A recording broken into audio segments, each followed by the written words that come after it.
I saw tornadoes, dude, man, is in a strong running for the subtitle of this episode.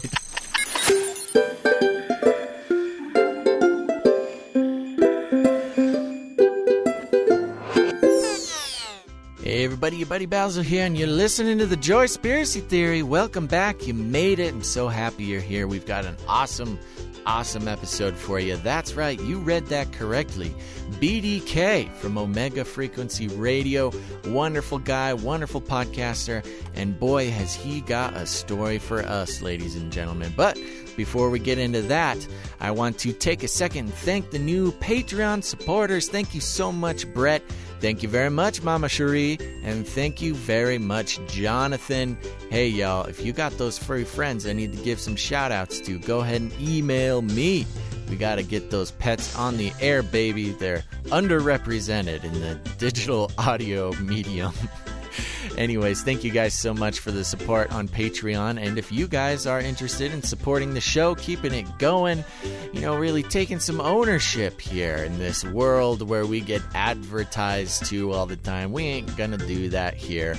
Although I haven't necessarily thrown my hat over the fence on no advertising, but so far, you guys have been very gracious in your support of this show. And if you want to join in on that, head over to patreon.com/thejoyspiracy theory. Also, thanks to those we've picked it up over there at the Facebook, facebook.com/thejoyspiracy theory. We got all sorts of memes coming out. We got things you guys want to see. We got conversations started. Thinking about getting a group together. Let me know if you guys are into that. Other than that, I don't think there's a whole lot more announcements to make. But let's get back to the important stuff, which is BDK is on the show. That's right, Omega Frequency Radio, podcast host, man of the hour. Awesome dude. He tells a story. Now, like I said, you might be a little afraid. This one's a little long, but really a story that is a full-on look into the things going on in life. Not just BDK's life, but all of our lives. And it's a good contrast of Midwestern Lutheran pastor's kid versus California whatever guy, pastor kid. We had fun kind of comparing those experiences and a lot more. Really, guys, this one's gonna get you.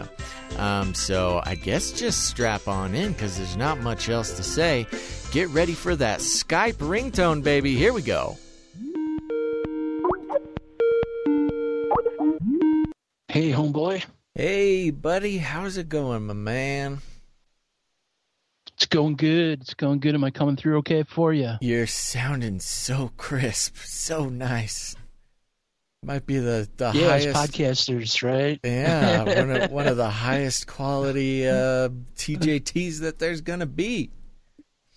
So this isn't amateur hour, sir. No, we got a couple of pros. Watch out, everybody. And just so everybody else knows. And I need to identify or verify your identity. This is BDK, correct? This is BDK. This is the one and the only BDK. Yeah, it is. Hey, BDK, before we get started, buddy, what are you thankful for today? Dude, I am thankful that I know the shape of the earth. That's dangerous. See what I did there? You're a dangerous individual. All these rookies on your page, man. Like they do the rookie thing. They type in comments. I wait till I get on the show and make my mark there. No, if I'm gonna hijack something, I do that in style, man. That's what I do. We're just gonna consider the whole show hijacked right now.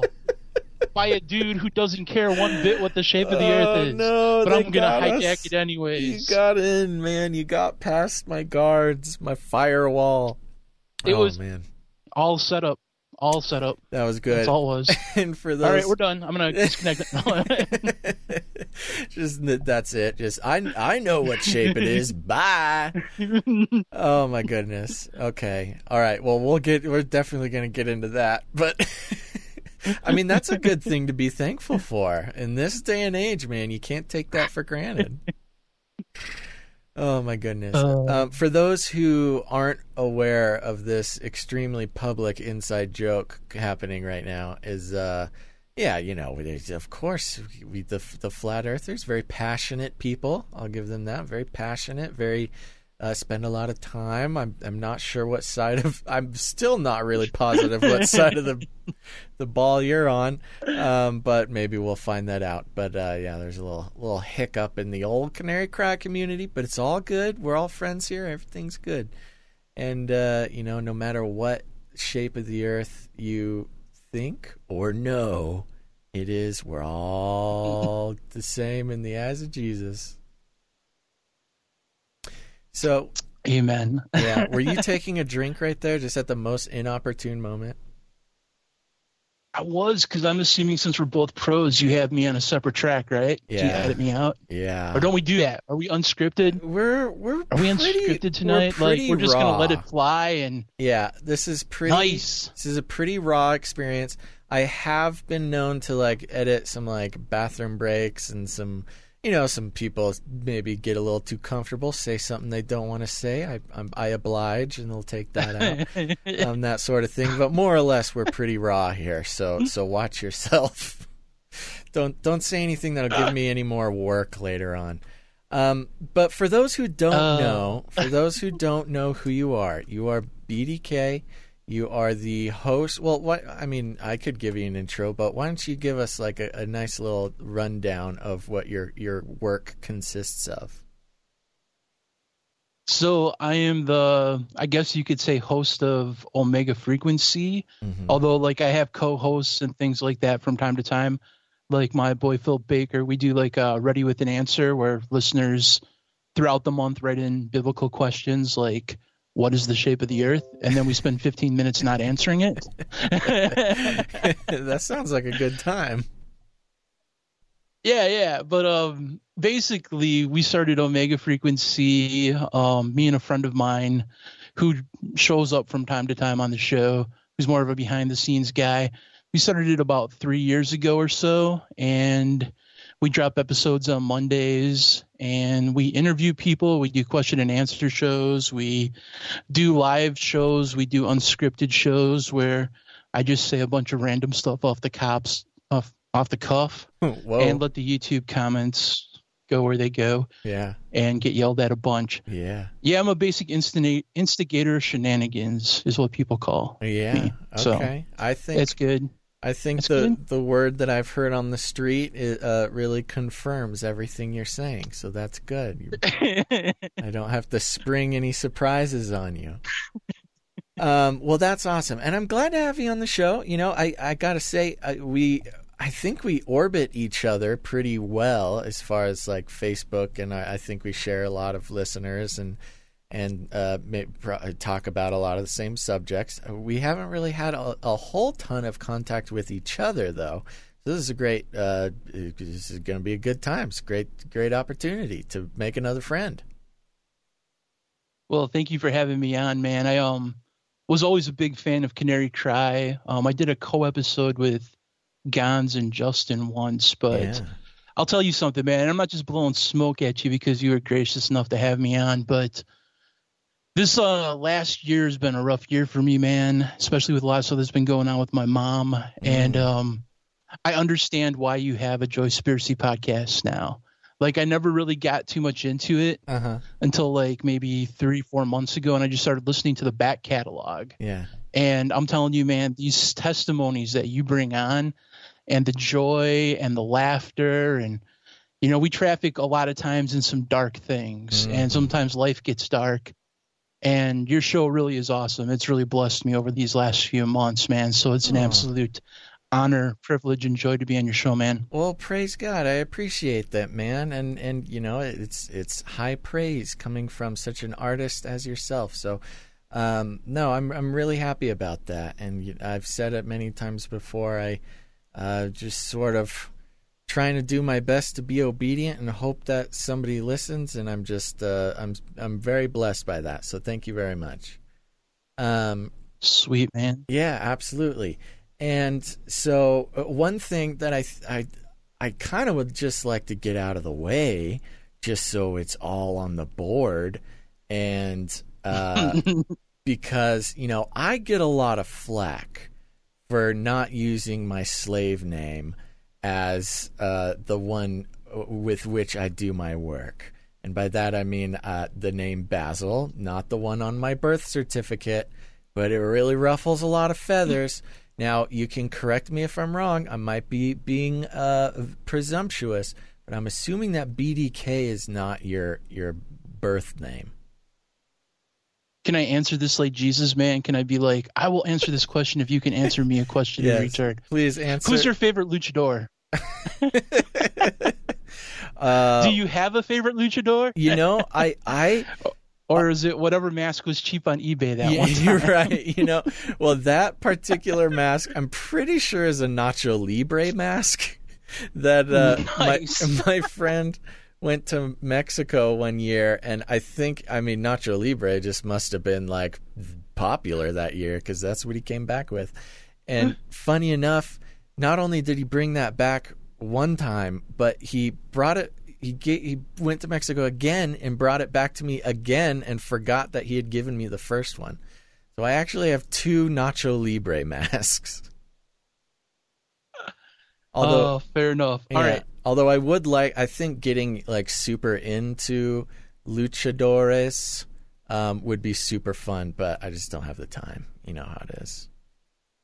Got to make time for luchadors, man. Yeah, that's important. I know. Okay, so tell me about BDK, man. What's the deal? Why what are you hiding from us? I'm not hiding anything, man. What's really crazy is people make a bigger deal out of it than it is, right? Yeah. So, basically, if you've ever listened to an Omega Frequency episode, you will quickly find out that even though I was a former like pastor of a church and an evangelist and a professional dude, like the real person that I am is very hillbilly punk. Let's just put it that way. And you know, like if I'm doing a sermon or whatnot, like I try to be very polished and professional back in the church. But after I left all that for a while, like I started this podcast, and the goal of the podcast was to be as informal as possible, to the point where people are offering to cast the spirit of Bill and Ted out of me. So I try to invite people into my world, right? And like the best email that I ever got from a listener was, he works on like, I believe it's a llama or a goat farm or something like that. And I posted like a John Christ video one day about Pastor University or something crazy. And he messages me and he's like, you know, I was going to send this to you, but then I realized that I forgot that I don't know you. He's like, you and Phil, you kind of like invite me, and it seems like we're hanging out in my house, having a cup of coffee, just informally chatting about the deep things of God. So I'm like running around on my ATV shouting amen, this is on point, and the llamas think I'm crazy. And I'm like, he gets it. Yeah. The thing is that BDK is a nickname that my best friend gave me probably like 10 years ago. Uh-huh. And it just kind of caught on. Like people at work started hearing it, and then they started calling me BDK. My boss started calling me BDK. And it basically spun out. I had like this jersey, like how, you know, Kevin Smith always wears the crazy jerseys, right? Right. I had a jersey that said Big Daddy that I wore a lot, and then the K is part of my name. Uh-huh. So my friend would just call me BDK. He would just take those 3 initials and just call me that. And then pretty soon everyone starts calling me that.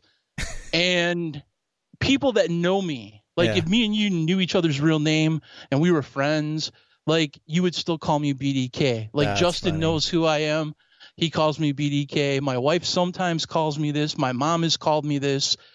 So like the easiest decision that I ever made when I was starting to do the podcast was, should I use my real name or should I just be informal and really kind of just set the tone and be who I am? Right. Which is BDK. Like if somebody starts yelling my name in public, I will respond quicker to BDK because it's just a nickname, man. Right. Yeah. So it's not like I'm trying to hide. I mean, there's a bunch of listeners who know what my name is. Yeah. But it would actually, if I started using my real name all the time, Like, it would it would make me feel disconnected from my audience. Yeah, it would totally mess with your SEO, man.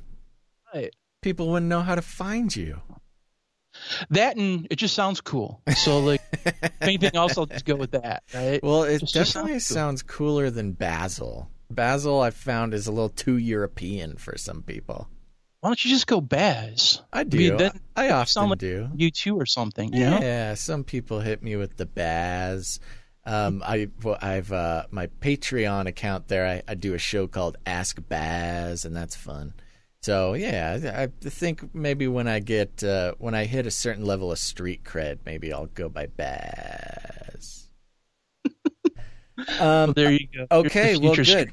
We're brothers in nicknames on the internet. You know, it's a lot less common than you think, and you know, I gotta say, I appreciate that. And so I'm just going to continue to call you BDK, even though I know your real name, which is Ferguson Bonneville. That's just Ferguson Bonneville. So sorry to Wellington. Ferguson Bonneville Wellington, yes. So, Is there any part of me that actually sounds like I'm European, dude? Is there any part of me that sounds like I'm European? We're just a couple of Europeans doing a real good job posing as Americans. Okay, so here's the thing. We're going to start from the beginning. I'm going to take you I need to explore the man who is BDK, much like I do all my other listeners. So you ready? Yeah, I'm ready, man. Hit me. All right, so where are you right now? I am in a secret location, an undisclosed location in a bunker somewhere in the midst of the Ozarks. I respect that. I'm chilling in Wisconsin, man, hoping there's no tornadoes that come by. Ooh, Wisconsin. All right, more tornadoes. I don't know if you've listened to recent episodes, but natural disasters has become like the second or third unofficial topic of the show. I knew there was a couple things I could hammer right off the bat that would make me sound like a loyal listener. Like, I'll drop Flat Earth and I'll drop Midwest tornadoes into the conversation, and then they'll be like, not only is this BDK a pro, man, but he's a faithful listener. It's and true. then that's my street cred, right, with your audience. That's true. You're like, he listens because he knows about those tornadoes, dude. You gained instant credibility with the Joyspiracy gang. Okay, so Wisconsin, very cool. Again, you know, I mean, I say it all the time. I'm constantly surprised by how ignorant I am by the geography of this beautiful United States. Wisconsin, all I really know about is cheese. I'm hoping that that's not offensive. No, man. Okay. Like, Wisconsin, here's all you need to know, bro. Okay. We're the state that looks like a mitten. Oh, because it gets cold down here. Not as cold as Minnesota, which is where I actually grew up. Oh, okay. But we're the mitten shape state. We're the shape that is known for beer. We're the state that's known for cheese. Yeah. don't even call yourself a state. Yeah. It's just a shape. Yeah. Thank God this is uncensored and uncut. Right? Yeah. This is the raw deal here. Yeah, it's the raw deal. And if anyone wants to, and the other thing we're known for, if anyone doesn't know where I'm from, like the Milwaukee area of Wisconsin or whatnot, all I have to say is Jeffrey Dahmer, and he's probably our most famous resident, which is kind of sad. So funny. But it's literally a touchstone. If someone doesn't know where you're from in this area, don't have any clue about the Wisconsin, all you have to do is say Jeffrey Dahmer. That's so and funny. then, boom, everybody knows. Yeah. It's sad or good or how that all works out. It's like, just I could say the cultural, Scott Walker, governor touchstone. tried running for president. People are like, Scott who? No, Jeffrey Dahmer. Say that. or the Fonz, right? The Fonz is the other one. Okay, yeah. See, I'm not even hip enough to know where the Fonz that even is correlated. But Jeffrey Dahmer, I've heard. You know, I talked to somebody recently who was from Lake Tahoe, and they were describing where they're from, and they're like, the Donner Party. Eat people? It's like, oh, yeah, of course. That's their touchstone. So, eat cheese, drink beer, and occasionally people. Yeah. It's just once in a while. That's what happens in the Midwest. If you want to know about real Midwest values, high cholesterol, alcohol, and the occasional cannibalism. Oh, you best watch yourself, boy. We got all the Midwest people listening to this show. Dude, they laughed when I said it because they know it's true. I know. You just have the guts to say it on the air, my man. That's right. Okay, That's right. so you said you grew up in Minnesota. I can hear that. I'm very sensitive to your accent here. Very cool. What was that like? Where in Minnesota? Not that I would know anything there. You wouldn't, because like nobody knows this place in Minnesota. It was a little town called Ridgeway. It probably had about 50 people that lived in it, and it had exactly 2 hubs of social relevance, which was the gas station, where if you were good, you could go buy bottled soda in bottles for a nickel. Wow. And if you knew the owner, which I was best friends with the owner's son, he'd give you free chips. So like that was the hot spot, the gas station. And there was a feed store / general store that sold Bazooka Joe bubble gum. Those were the 2 hot spots of the town. Wow. The town probably had 50 people in it. It was all farming community except for the gas station and the Lutheran church that was there. And my dad was the pastor of the Lutheran church. Oh, of course you got the Lutherans over there. Okay, good. Hold on. We're going to get back to that. But this tiny, I mean, you're talking about some like real. Like blink and you're through it, man. Yeah, like real down-home Americana, like Midwest, tiny town, farms, Lutheran church. Yeah, we're talking like hay bale mazes and hay lofts and yeah, that's the real deal, man. Cow poop and bats and all kinds of stuff. And when the tornadoes hit, dude, like they hit. Did you guys really got some big tornado game over there? I saw tornadoes, dude, man. Like you guys were all like, we've never seen tornadoes. I saw my swing set get pulled up from the ground. I saw my neighbor's dog get away once. And one time I was on a school bus heading home, and the kid got off the school bus, and the tornado hit, and all I remember was everybody was freaking out, and the bus driver had to go out and grab this little way life, man. Yeah, it was crazy, dude. Wow, it was crazy. By the way, they are real. They're not NASA illusions, people. I hadn't heard that one, but it wouldn't surprise me if that was a claim. By the way, I saw tornadoes, dude, man, is in a strong running for the subtitle of this episode. Just wait, we haven't said anything yet. I've never had to make a note for the subtitle this early in an episode, but that was pretty good. That'll draw them. Yeah, that'll get the clicks, baby. Okay, so there you go. Real down home tornado, dude, man, Americana. Growing up, your dad was the pastor of the Lutheran church, pastor's kid. I understand. Tell me about it. Well, actually, my dad had 2 churches because there was a little town like probably 15-20 minutes in the other direction that also had a Lutheran church. Mm-hmm. And so like he had to do the double duty. Wow. So like, yeah, but it was cool because like my dad was a real like person that loved people. So like the whole entire community would show up to church, even though when he first got there, like hardly any of them cared about going to church. Yeah. Because like he would just kind of show up and like the dude would come out of his house and there'd be my dad fixing this dude's grill uninvited. Wow. You know what I'm saying? So like, no, that's rad. So like, that's the kind of person my dad was. He was a really loving dude, but like we're talking like Little House on the Prairie, right? Yeah. So like there was a school in this other community where his second church was that had like kindergarten through 8th grade all in one room. And then like, what year was, I mean, I don't want to give away any, sensitive information, but like what year was this? Man, this was the 70s. Wow. So, one room schoolhouse in the 70s. One room schoolhouse, dude, with 2 teachers. One was the guy teacher who oversaw everything and kind of taught the older kids. They taught us in shifts. Wow. Like studying them, like someone would come up and teach one of the groups, and then a female person, and either one of them could whoop your butt if you got out of line. Right. Play around, man.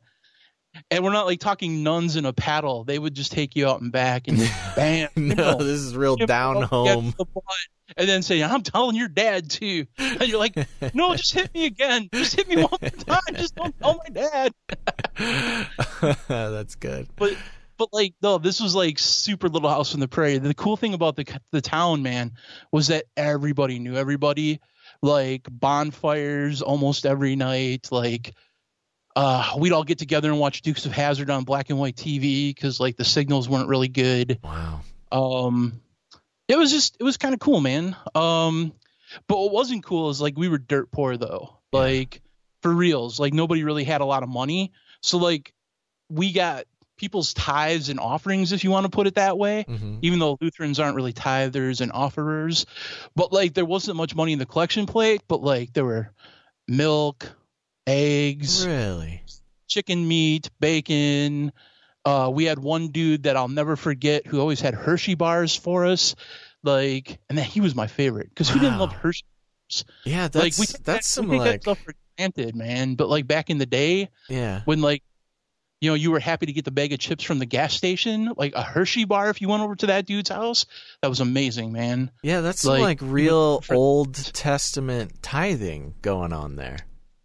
But that's what it was, man. It was a community. It was just like, it was the neatest thing ever. So like I say I'm a punk rock hillbilly because I'm more of a city dude now, and then later on in life, like that's just who I gravitated and became to. We'll probably get to that later in the story, but there's always going to be a part of me that just enjoys the country. Yeah. That just enjoys, you know, scenic stuff. Like I used to have relatives that lived down there that aren't alive anymore, like grandparents and stuff. And my favorite thing would just be going there, watching the turtle races, because that's what the community did on the 4th of July. Turtle races. God, I love turtle races. Right? And just, you know, it's just a good time, man. It's a good time. Like you go into the little town, there's one bar called Suds. The drugstore, you have to check your guns when you walk in. Man, that is awesome. I mean, this is a rare experience.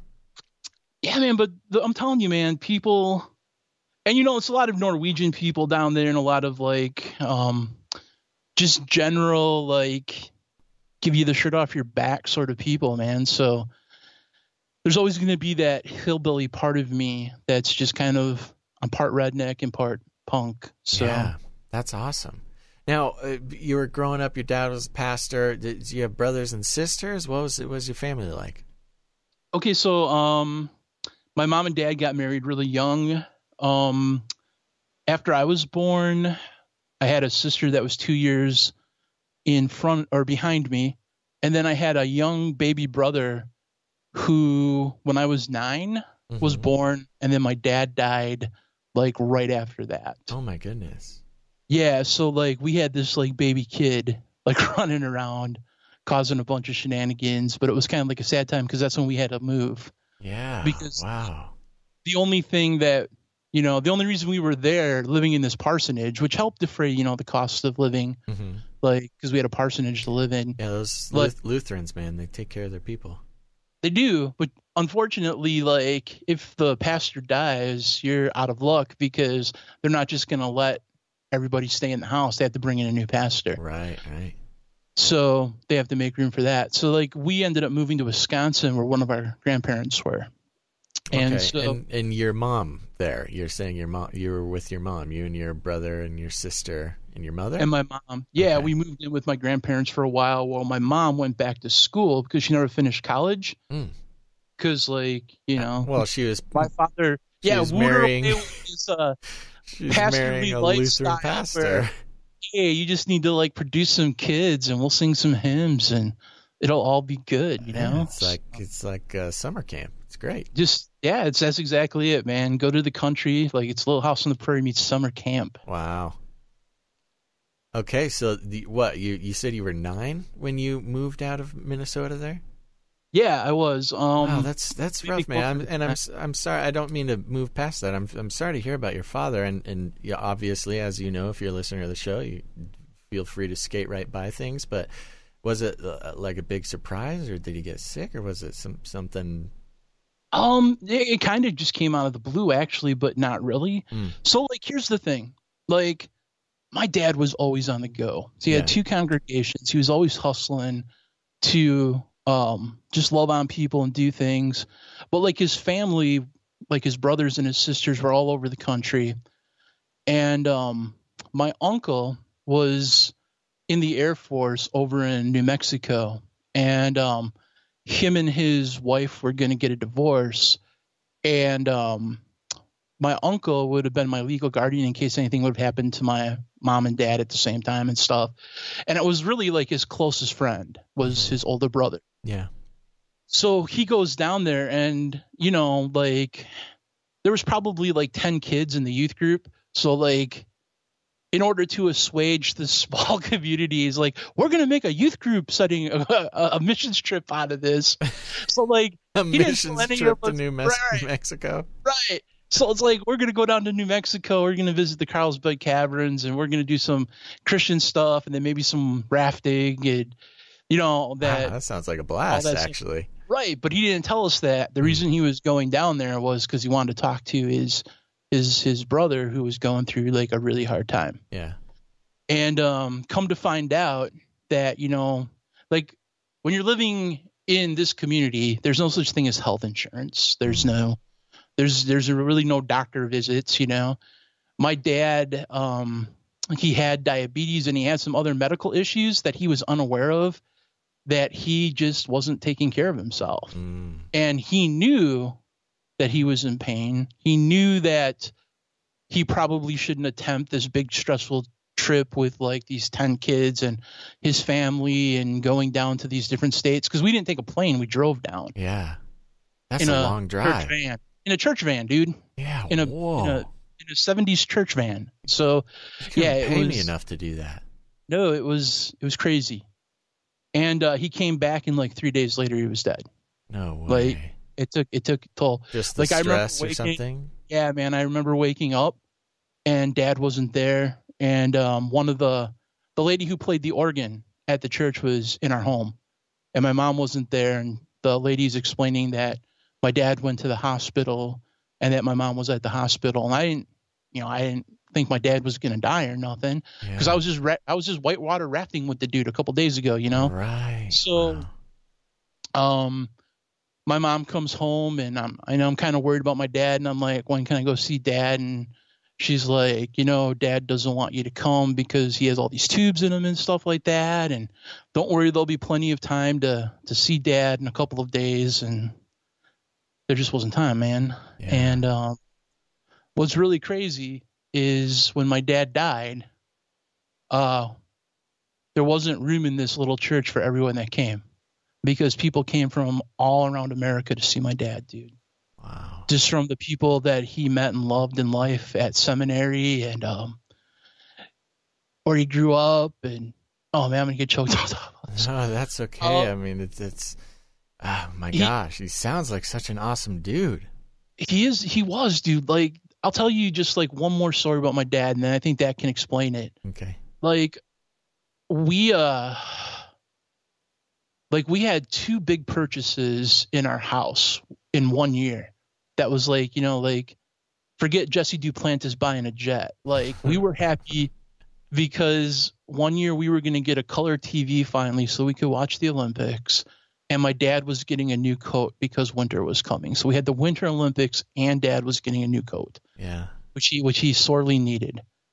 And so my mom was super happy and my dad was super proud. He got this nice, because like Minnesota winters, dude, are like brutal. It's the real deal. Yeah, you don't mess around with it. And like the way that Ridgeway was set up, it was really close to like a freeway system. So like you literally are driving on the freeway, you blink and you miss it.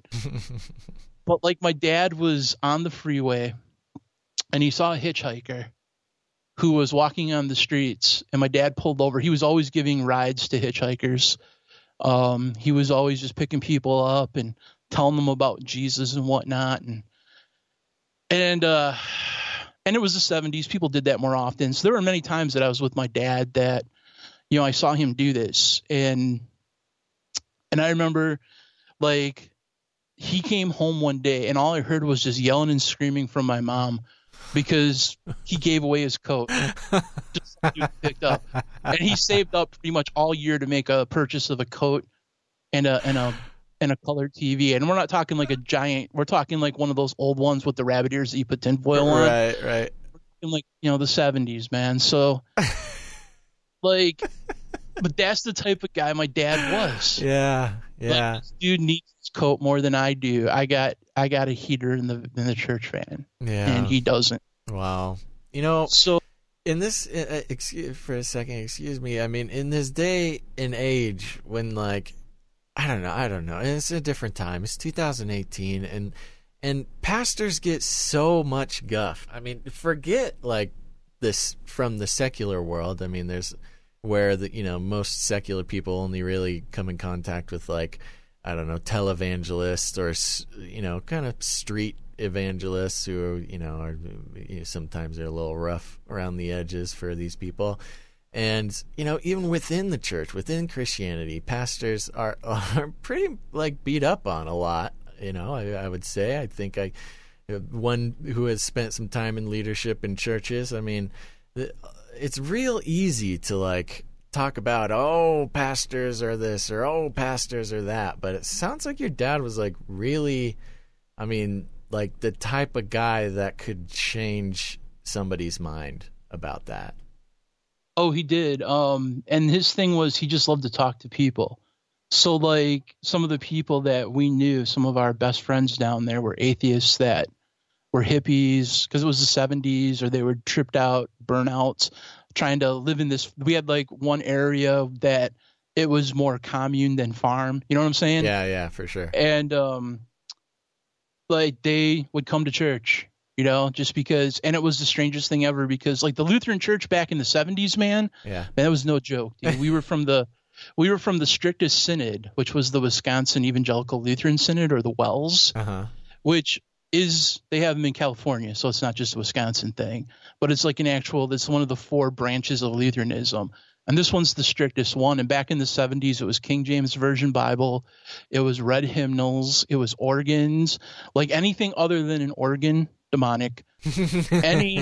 And we believed that we were cessationalists. We believed that everything had to be like, you could be loving and kind and all that stuff, and that was your job. But like during that hour service, man, you came to God very soberly. Like our hymnals back in the day wouldn't have the song Amazing Grace in it because it was too controversial of a song. Too controversial. It was too controversial of a song, and it evoked emotions. Wow. I kid you not, dude. Wow. And like you could only take communion if you were a member of the church and the whole 9 yards, dude. Yeah.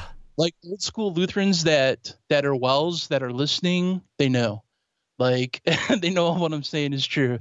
So like on the one hand, my dad was a very holiness preacher, right? And he wouldn't like you don't mess with church time. Like there was a time where I was screwing around. Like my dad, like I was a really spazzy kid, as you can probably tell just by my yeah, you don't say. Yeah. But like my dad would buy me comic books from time to time, or he'd let me read comics from the bookmobile that used to come around. Wow. Because that was our library system, right? Bookmobile. The bookmobile. So like good. Spider-Man, loved it. And I would go into church sometimes and pretend I had web shooters and shoot the ushers. And I made the mistake one Sunday morning of doing this while my dad was preaching. And like he stopped preaching, he came down from the pulpit, dude, grabbed me by my belt and took me outside by the church sign and just started whooping my butt, dude. And all I remember about this, besides getting my butt whooped for disrespecting the house of God, was I looked over towards the church and like half the congregation was hanging out the window. And like everybody in that church was saved, but I guarantee if my dad would have had any showmanship in him, like if he would have went back in and took an altar call at that point, everybody would have gotten saved. But like I'll tell you, man, like my dad, like he would whoop my butt if I was out of line. But I'll tell you something even about that though, too, man. In all honesty, like I mean just make my dad. You're like, this dude loves people, like he's giving them the shirts off his back, but he's whooping his children. Like, here's the thing, man. Like if I did something that deserved a whooping, I would get it. Right. But then like there were times where my dad would paddle me, dude, and there'd be tears in his eyes. Oh yeah, for sure. You know? Yeah. And he never said like this hurts me more than it hurts you, because he never had to say it. Right. Because you could tell that it was like it wasn't really the fact that he was, spanking my butt, and he would never use his hand, right? Mm-hmm. Like, and people would say, well, what did you use? Like wooden spoon or his belt. And it was like, oh, that's cruel. He was switching you. And I'm like, no. You don't understand, man. Like, he honestly felt that if he as a father used his hand, then I would associate that it was personal. Oh, yeah. But if he, and then he told me this, and he's like, but if I use this wooden spoon, man, it's nothing personal. Yeah. But you have to understand what you did was wrong. And then he would make me memorize Bible passages, like according to what I did. Right. So if I like pulled my sister's hair or I disrespected, but like I'd be memorizing the commandments and stuff like that. Yeah. You know what I'm saying? I mean, this is the real old school stuff, man. I mean, and I don't mean that in a derogatory term. I mean, this was I grew up a California kid, man. I mean, this would never happen. This is completely foreign to me, but I mean, in like in that sort of Lutheran, sort of down home Americana way, I'd get it. I totally. I mean, I'm resonating on sort of a deep national level with you. Oh, but it was cool, man. Like, here's the other cool thing about it. It's like I was telling you about the school setup that we had, and because it's basically 8 grades in one classroom. You would be half homeschooled too, right? Yeah. So my mom would teach me stuff, and then my dad would teach me all the religious lessons. Mm-hmm. So I learned how to read out of the King James Version Bible, basically, which screwed me up. I can't spell worth a darn nowadays. But I'll tell you what, man, when I got into high school and people were struggling with Shakespeare and Romeo and Juliet, I was like, this is so beautiful, man. I totally understand everything that's going on. But it's I'm not King James only, but there's a part of me that never really went past that translation, just because I get it. I've been reading it since I was super young. So. Yeah. Well, no, I mean, there you go. That's certainly, again, kind of part of that culture. And again, I grew up full on California kid. It was all Calvary Chapel, hippie church, and whatever kind of the new, the closest to California slang Bible you could find. So I mean, that's just fascinating. Oh, you had one of those godless living Bibles, didn't you? Something. I had what was the funniest one I had? I mean, I had the Extreme Teen Bible. That was that was in the most laid back language you could find, and then there would just be a little paragraph breaks during Jesus's parable. That was it was basically the written literary biblical equivalent of the youth pastor turning a folding chair around and straddling it, and hey guys, in high school when. And it'd be right in the middle. That would have never flowed in our church. No, so we had the complete opposite experience, which I hope, and I mean this in a term of brotherly endearment. It is so foreign to me, and I love hearing about it. Oh, our denomination almost split when it came time to decide if we were going to use the NIV version Bible and allow Amazing Graces back into our hymnals. I kid not.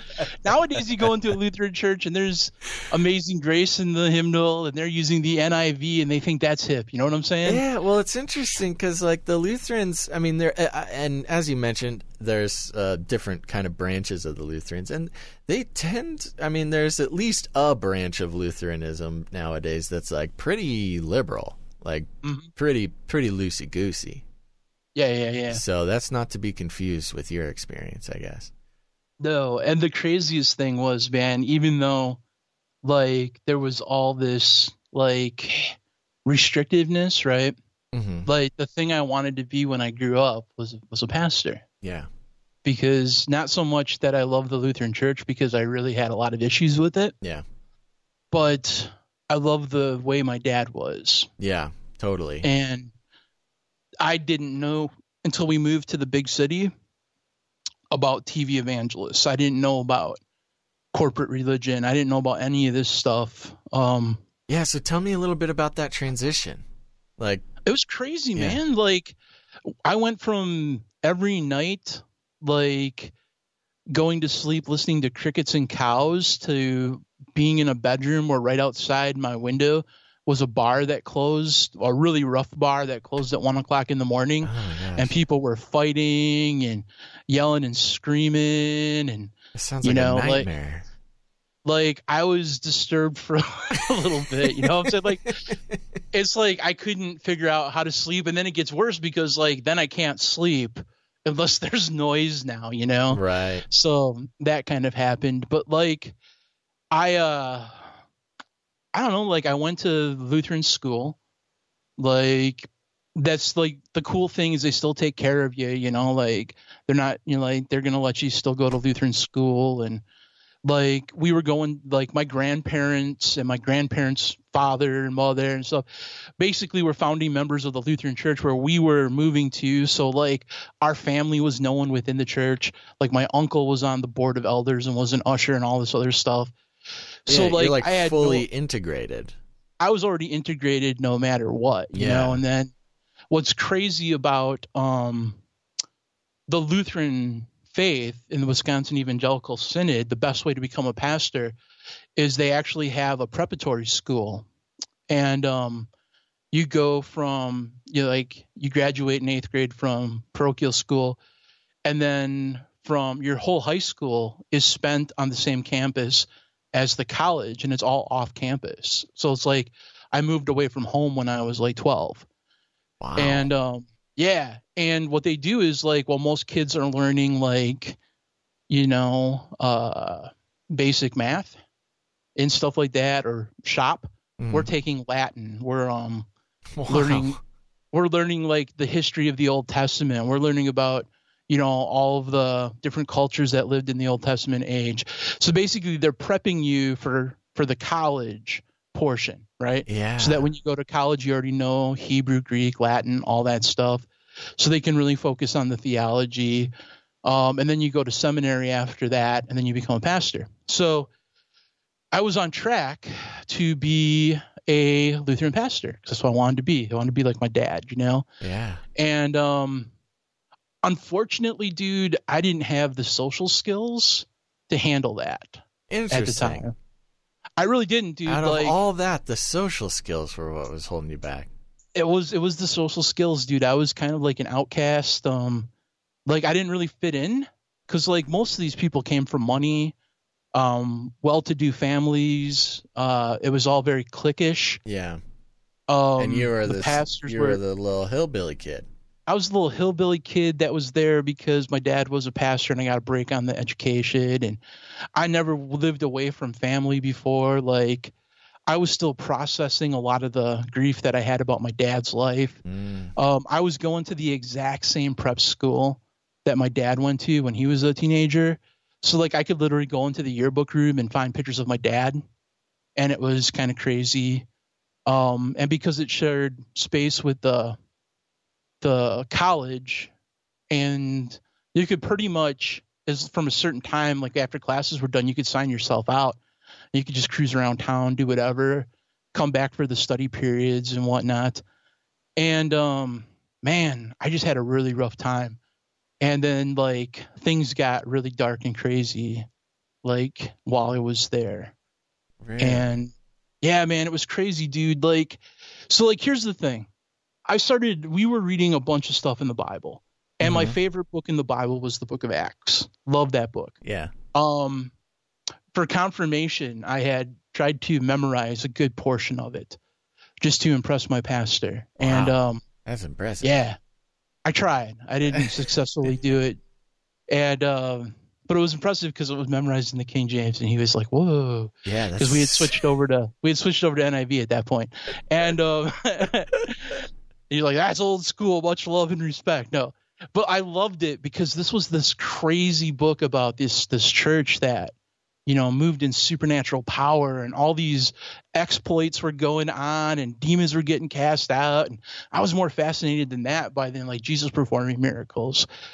And like I would go, and like literally every day the service started out, we had to go to chapel, and then we had to go to Wednesday services in the Lutheran churches at town, and Ash Wednesdays, and all these different things. And man, like I grew up in the church, dude. I made my bed in church. Like I was baptized in church, bro. Like I learned to walk in church, man. Seriously. Yeah. And like if I would have died in church, I would have wound up in hell 2 seconds later. Because I didn't understand what it meant to receive Christ as my Savior, to follow him. Interesting, yeah. So, but like there was a part of me that longed, that there was like such a disconnect. Like, how come we read in the book of Acts all these joyous things, and like if you smile in church, they're like gonna beat you. You know what I'm saying? Yeah. So like, anyways, so we had to do a project, right, on the Garden of Eden and original sin and Lucifer and all this stuff, man. And we had to write a paper on it, and we had the coolest place, dude, in this thing. It was called the Stacks. And what it was there was a library on this campus, and this campus is old, man. And like on the top are all the reference books and all the Bibles and stuff like that. But if you get on the elevator and go down to the basement, like there's a librarian that's down there, and they won't let you check anything out of this place because it's all the old books, right? Okay, all right.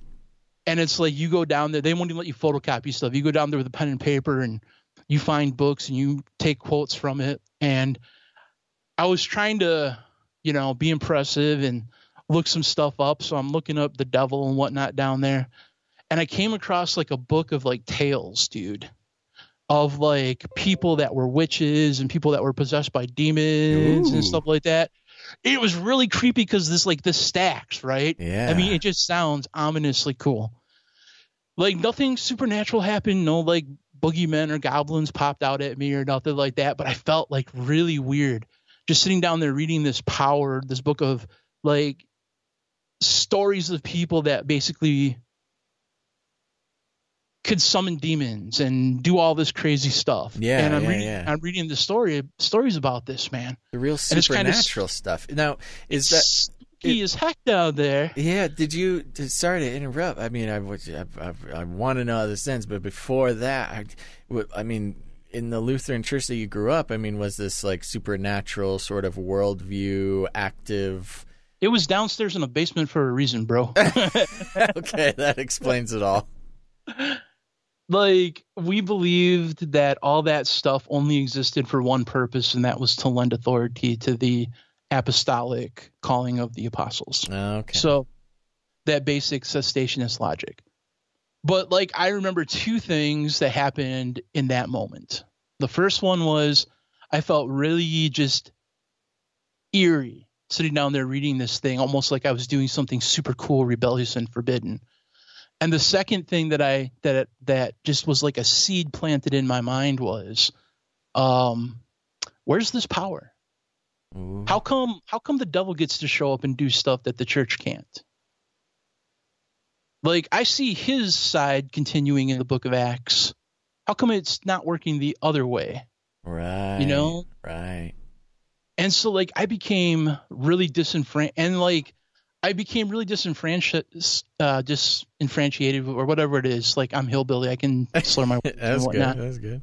But like I became really jaded against this Lutheran religion because, you know, it was all cliquey. And then like I saw that these people that wanted to be pastors were nothing like my dad. You know what I'm saying? Yeah. And like when they haze the freshmen, like, I mean, it's like a giant Christian sorority, man. Yeah. So like I made friends with my roommate. I had a roommate, and his brother lived in town and went to the public school in town. And I basically ended up just hanging out there all the time at this dude's house. And like he got away. He came to the school and lived in the dorm because he really didn't want to live at home. But on the weekends, we would go back to his house and we'd hang out with his brother and all his friends in town.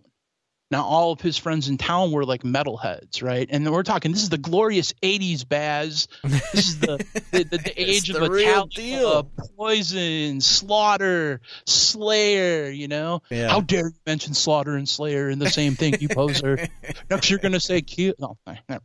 Anyways, so like I was introduced to this subculture of metalheads, long-haired people, listening to crazy music. One of my friends was a drummer in a band. Like I had a girlfriend at the time who was a complete metalhead.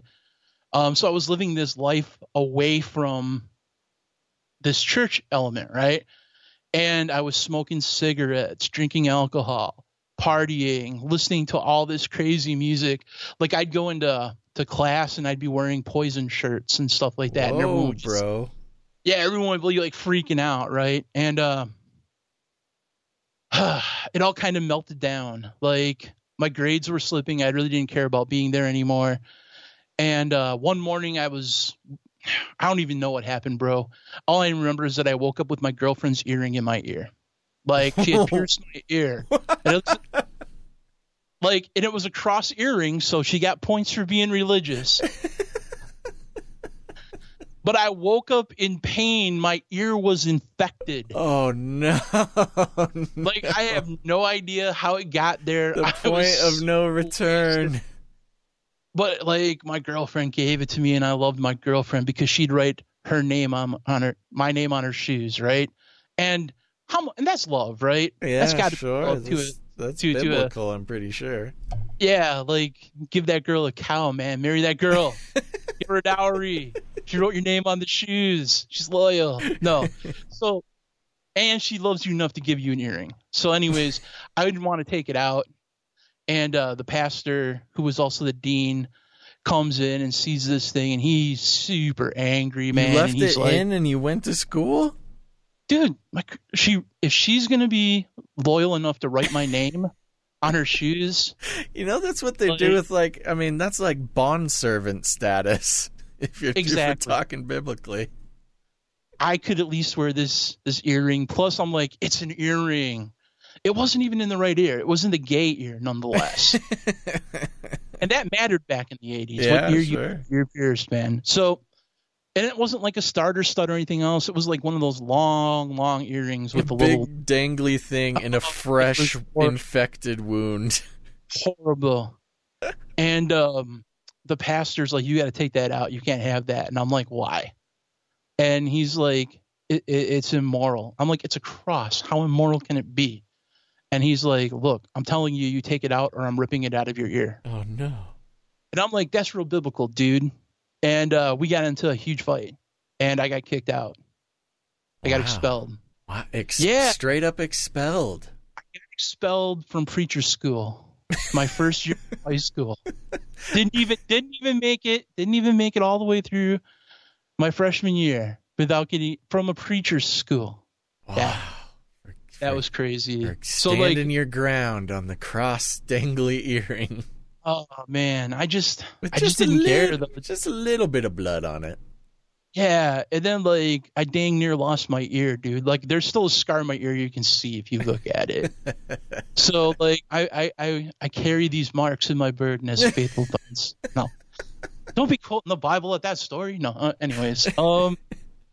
So I come home, man, and I'm like shine this. I just want to go to public school. Like I'll fit in more there. And so, like, I went to public school, but I didn't really know anybody. But I was a metalhead. I was in the process of growing my hair out. Like, I listened to the correct music. And, like, so you go into the teenage wasteland that is the lunchroom, and you just find the stoners, man. You hang out with them. Right. You know? And then at first they're like, here's this new kid showing up. He's got to be a narc. But, like, once you smoke a couple bowls with them and stuff and they realize that you're not a narc, then you're cool. So, like, you pass that test, you pass the test of the music you listen to. And, like, I was kind of adopted by this community, man, of, like, stoners and metalheads and stuff like that. I started learning how to play bass and 6-string guitar. Hey, there you go. Yeah, man. And I had a friend whose name was Dan. He was into punk music. He introduced me to bands like Danzig and the Misfits and Sex Pistols. How was your mom reacting to all this? Oh, she didn't know what to do, man, because like she was just barely holding on. She was just barely holding on, and she didn't understand the symbols that were on my jacket. So like I had a jacket that I always wore, and I ripped it was like a jean jacket, and I ripped the arms off of it, and I stonewashed it because that was a thing back in the 80s. And I would put pins on it, but then like I drew a giant anarchy symbol in the back of it. She didn't know what that meant. She thought it was a Satanist symbol. Yeah. So she thought I was straight up worshiping the devil and stuff like that, man. Yeah, no. And, sure. And I tried to explain to her that like, no, I don't believe in the devil. I'm not a Satanist. Like I still, I would say I was Christian because I listened to Stryper, but like seriously, I was that one idiot kid who would be stoned and having debates with my friends about Jesus, and quoting Stryper lyrics. I mean, there does have to be that kid, but the Stryper aspect of it is hilarious. I mean, I guess they were kind of, again, they are the best metal band that ever existed, and you can fuck me on that. A little bit before my time, but like this Christian bastion in the pretty occulty metal rock scene. Yeah, we literally would go. We had a place down here that did metal concerts, so we would go every Friday night to metal concerts. We would literally see like Motley Crue one weekend, Poison the next, Metallica the next, Slayer the next. We would see Gwar. We would see punk bands. They had a punk night, so we'd see all the punk music. We'd start seeing thrash metal bands like Nuclear Assault, Cannibal Corpse, things like that. And then I would drag my friends to see Stryper, thinking I was doing some sort of You're good. You're doing the Lord's work, man. I was Lord's work, dude. I was representing Stryper, right? But like, I still loved all that other music, man, and I was still more influenced by that. Yeah. And we would play around, me and my friends, in a little like local garage band, and I would play bass sometimes. Sometimes I'd do the sixth string, and I'd do singing. So we would write all these like anarchy lyrics and all this crazy stuff. And I basically stopped going to church. I started doing drugs. Like I was just like, my best friend was into like the skinhead movement. So like he was part neo-Nazi and he was that kind of punk like stuff. Full like, deal. I never like agreed with it or hail Hitler'd anything, but like he was a good friend. Yeah. He was probably the closest thing I had to like a best friend, like a person you take a bullet for. And man, it was crazy because all I remember was, like you said, how did your mom react? She flipped out. Not only did she flip out, but my grandpa was really concerned, right? Because here was his grandson. His dad was the Lutheran minister of the Holy Grail. And like, here's this kid, like my hair is super long, like, and if it wasn't super long, I'd shave the sides so it'd be mohawkish, and nice. I'd color into it. I just the whole 9 yards, man. The 80s were. It was the 80s were the 80s, man. Yeah. It was. And I became that punk rock hillbilly, man. And here's the thing that's crazy about it, right? So my grandma, my grandpa, my uncle, who's one of the elders / leads all the ushers in the churches, oversees all that, get together with my mom, and they hold the dark council. And they're like, what can we do to get BDK back? You know what I'm saying? So they go to the pastor of the church and they demand that I become an usher at the age of like 17. Oh, wow. Everybody else are like old dudes and, like adults. And then you were just this mohawk, pink-haired. Oh, dude! Like, no, it was more blue or green, man. I never went pink hair, man. Okay. Like, I may have had earrings in the wrong ear, but I did have some standards, bro. But anyways, I remember one day I get this ring on the doorbell, and like I come downstairs. My mom's at work. She's always working. Like my sister's at a Christian high school. I'm doing public high school. My little brother's still young. He's in daycare. And I get this knock on the door, and I'm like, I wonder who it is. And I look out through my bedroom window, and I'm like, that's the pastor. What's the pastor doing at my front door? And then I realized that the whole house is just covered in marijuana smoke. And I'm wearing that jean jacket because I was about ready to head out. I had just smoked a bowl before I was about to head out with my friends, and we dealt drugs on the side, and we're in all kinds of shenanigans. And I was like debating whether or not I should let this dude into my house, but he's the pastor, right? Dude, that's terrifying. You got to let the pastor in, right? Or at least step out onto the porch to talk to the pastor. Yeah. So I that's option A. I go out to the porch and I'm like, hey, pastor, what's up? And he's like, hey, can I come in and talk to you for a little bit? And I'm like, you're not coming in here to like yell at me about my jacket and about my hair and stuff, are you? Like, did they send you to do that? And he's like, brother, God looks on the inward appearance, but we look on the outward appearance, but Jesus isn't like that. And I'm like, what? I've never heard that before. Like, are you kidding me? But then, like, I could obviously tell that he was sent there because he didn't want to be there. And then when he came into the house, he was just as uncomfortable as you were. Like, darn it, they founded this church, and like my uncle's in charge of all the ushers. Like, if he wants to recruit me to be an usher, there's no say. Yeah. So like, he comes in, like, he obviously can smell the marijuana smoke because he's like, you're burning incense, when he winks, and I'm like, and we sit down, and like I'm wearing a Slayer t-shirt, I have this thing on, and he's like, I've come to ask if you want to be an usher in the church. And I'm like, what? Oh my gosh. What? I'm like, are you serious? This is hilarious. And he's like, yes, we think that it would be good that you would start coming back to church, and this would be a way for you to like have to be at church, basically. Like he's skipping all the frivolity and the has no way to hide it. He's just like, let me level with you. Yeah, level with you. Like, this is a real power move. Like, you're not going to church, and like if you're forced to be at church because it's your week to usher, you'll be there.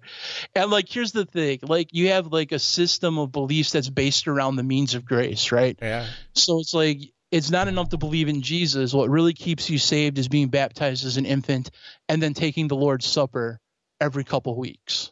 Whoa. So it's like that's the means of grace. They actually call it a means of grace or sacrament. So like if you're not taking communion, dude, you're in danger of hellfire, right? Whoa. Yeah. So like not only do you get to usher and make sure that everybody gets up to the communion table fine, but like you also have to take communion. And it's basically like he's there telling me that, yeah, we're installing ushers next Sunday. Show up and try to wear a suit. Try to wear a suit. That's what he said. Try to wear a suit. And I'm like, okay.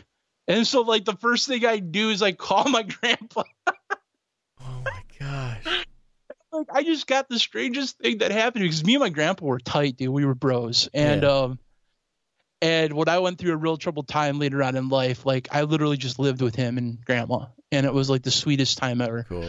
But I'm like, I got the strangest visit today, grandpa. And he's like, was it the pastor? And I'm like, see? He's like, I'm like, I need a suit because I got to be an usher next Sunday. And he's like, I have one picked out for you.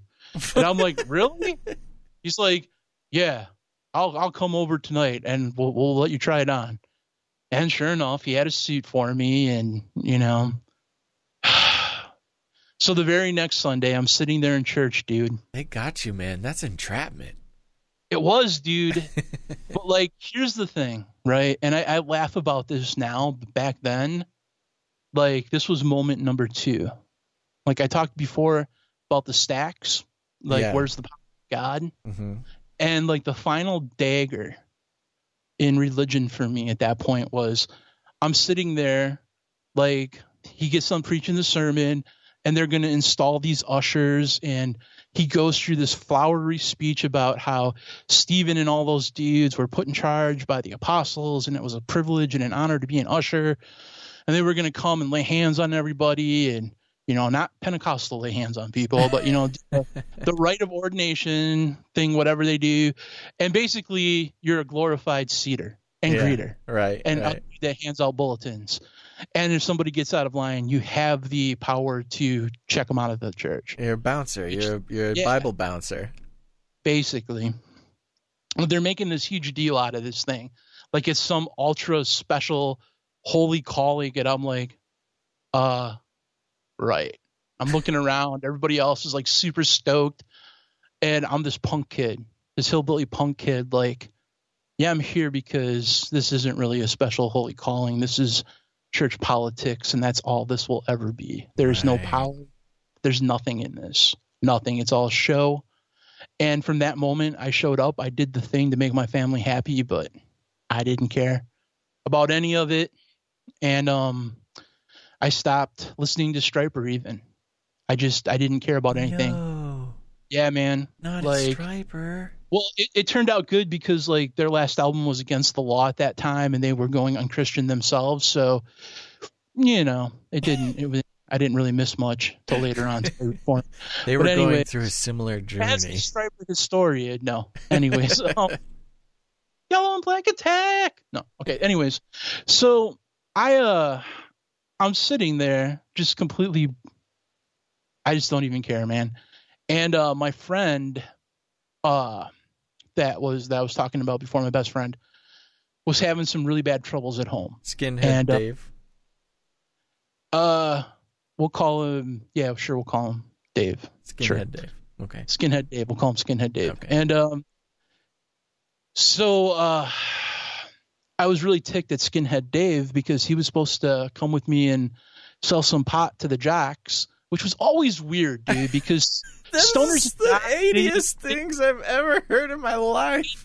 Get along good, but like when jocks wanted to have parties, like then we were their friends. You know what I'm saying? Right. We wouldn't be invited to their parties, of course, but we were good enough to buy weed from. So I hated it, dude. I hated interacting with those people, and I was waiting for quote unquote Skinhead Dave to show up and be my backup and make me feel somewhat comfortable going into the gym, locker room, and dealing with all these on school campus. Whoa, bro. Breaking Bad.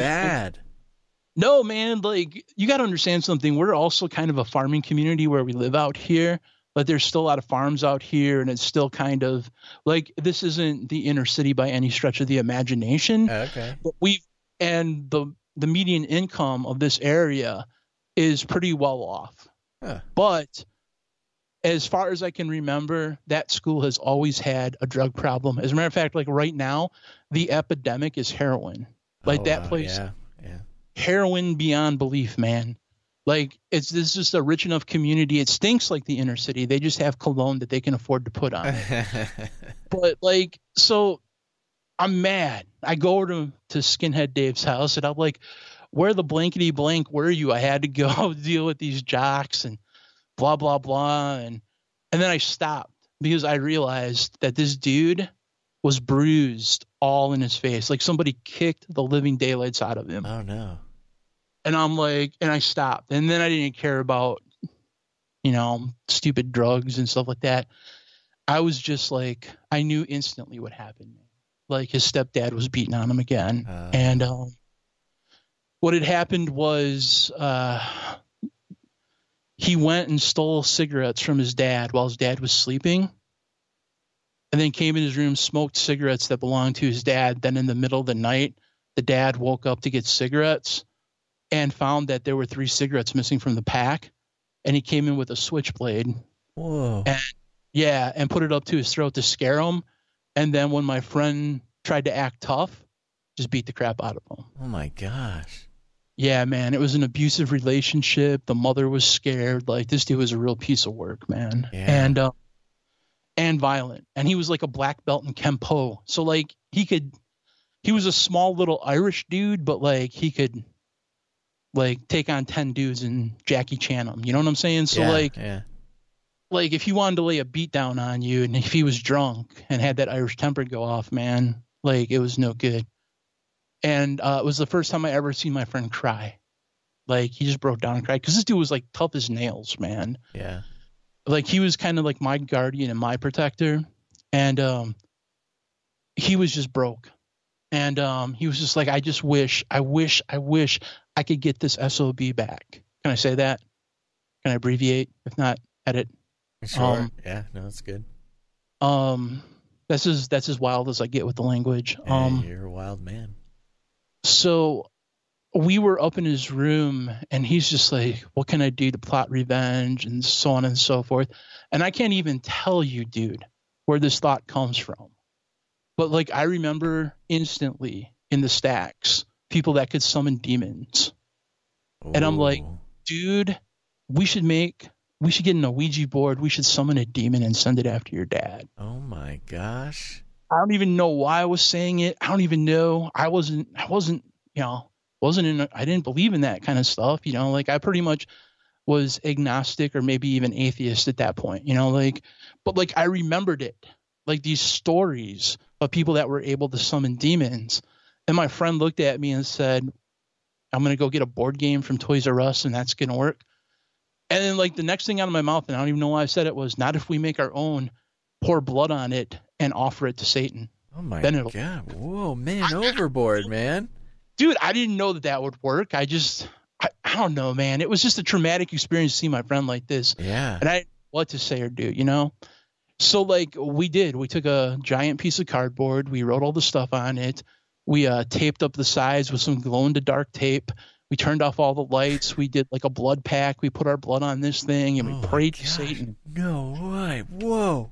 We didn't think anything was going to work, man. And like, we did the whole thing where we were moving along the little planchette and it spelled out black. It spelled out like a time, like 7:00 or something like that. And then like it spelled out 18 or whatnot. And then that's all it spelled out. That didn't mean anything to us. And we were like, well, that was just a waste of time. And plus our hands hurt from cutting each other. Want to go smoke some dope.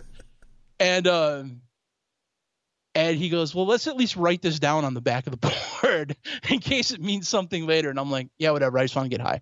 So, so we go down to the basement and we turn on like Dead Kennedys and we're just like, screaming and yelling and pounding the heavy bag down there and smoking dope and just getting riled up and being rowdy and like whatnot. Young boys in the 80s do. Yeah. So like, here's the thing, and you'll appreciate this as a cat lover. So like Skinhead Dave's mom was a cat lover. Like she had a girl. Didn't own any cats because the stepdad wasn't about that. Right. But he had those like neighborhood cats, right? That you would leave the bowl of milk out for, that would roam in packs, and like you would take care of them that way. And so like one night, this black cat gets into the house, dude. And the dad goes after it to like get it out of the house. And this thing just goes just crazy, man. Is jumping up, hissing, scratching the heck out of this dude. Like there's blood all over this dude's face, deep cuts. Like I've never seen an animal just go crazy. Like we had a cat called Shadow that was in our house that my sister's cat. That thing was the chillest cat in the world, man. Yeah. But never bothered nobody, was like, and that was a black cat too, docile, like loyal, loving cat, like let you do whatever, man. Give us some catnip from time to time, and that would be about as wild as this cat got. But this cat, dude, this wild cat was like feral, man, and just went completely crazy, like stitches on this dude's face, just man. Just a random cat from outside, from the wilderness. Got in, dude, because the mom was leaving milk and stuff out there.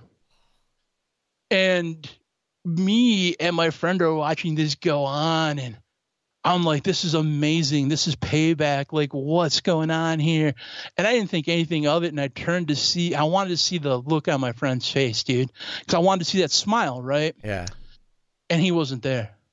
And I'm like, where is he? And I go upstairs, and he's just sitting on the bed, and he's holding this board, dude, and he's just rocking back and forth. And I'm like, what are you doing? And he's like, he didn't even say anything. He flipped the board over in black. And we looked at the clock. And when this happened, it was 7:00. It was like 7:05 now. But 5 minutes before this was going on, it was 7:00. Oh, my gosh. And it was the 18th. Whoa, oh, my gosh. Dude, now we flipped out. Yeah. I mean, especially when you're like agnostic atheist, like I wasn't expecting, I was just kind of BSing my friend, trying to get his mind off stuff. I didn't think it would work, man. Yeah. But it did. And I'll tell you something. That was the day I accepted Satan as my Lord and Savior. No way. Yeah, because he answered your prayer. Yeah, he answered me and my friend's prayer. We both became Satanists. Wow. And we got hardcore into it. We bought satanic Bibles. We studied Aleister Crowley. You did the whole thing. We went hardcore, dude. There was a bridge by our house. Like, we were under the bridge doing, like, killing animals, just crazy stuff, man. Oh, my God. And, well, we were kind of psychotic to begin with. Yeah. But, like, here's the thing. Like, our reputation in school, if it wasn't already crazy, went from, like, these are crazy metalheads to these are the people you don't mess with, they're psychos. Yeah. And you start doing that stuff, you start taking drugs and you start engaging in blood and just all kinds of stuff, man. Your morals get wacky. Like, I remember, like, I was in math class once and we had a brand new teacher who was this, like, sweet lady who tried to be all, like, stand and deliver and try to reach out to all the trouble. Right. And was always trying to be nice to me and stuff. And I remember just being in class one day and just, like, completely possessed of evil, man. And I was talking to one of my friends who I was mad at because they wouldn't shoplift me cigarettes. And what a stupid thing to be mad at a friend about. And I'm getting into this debate with my friend, and this kid behind me was like, shh, I'm trying to learn something. And I'm like, what'd you say? I just got up, tipped his desk over, beat the living daylights out of him. We're just right there in class?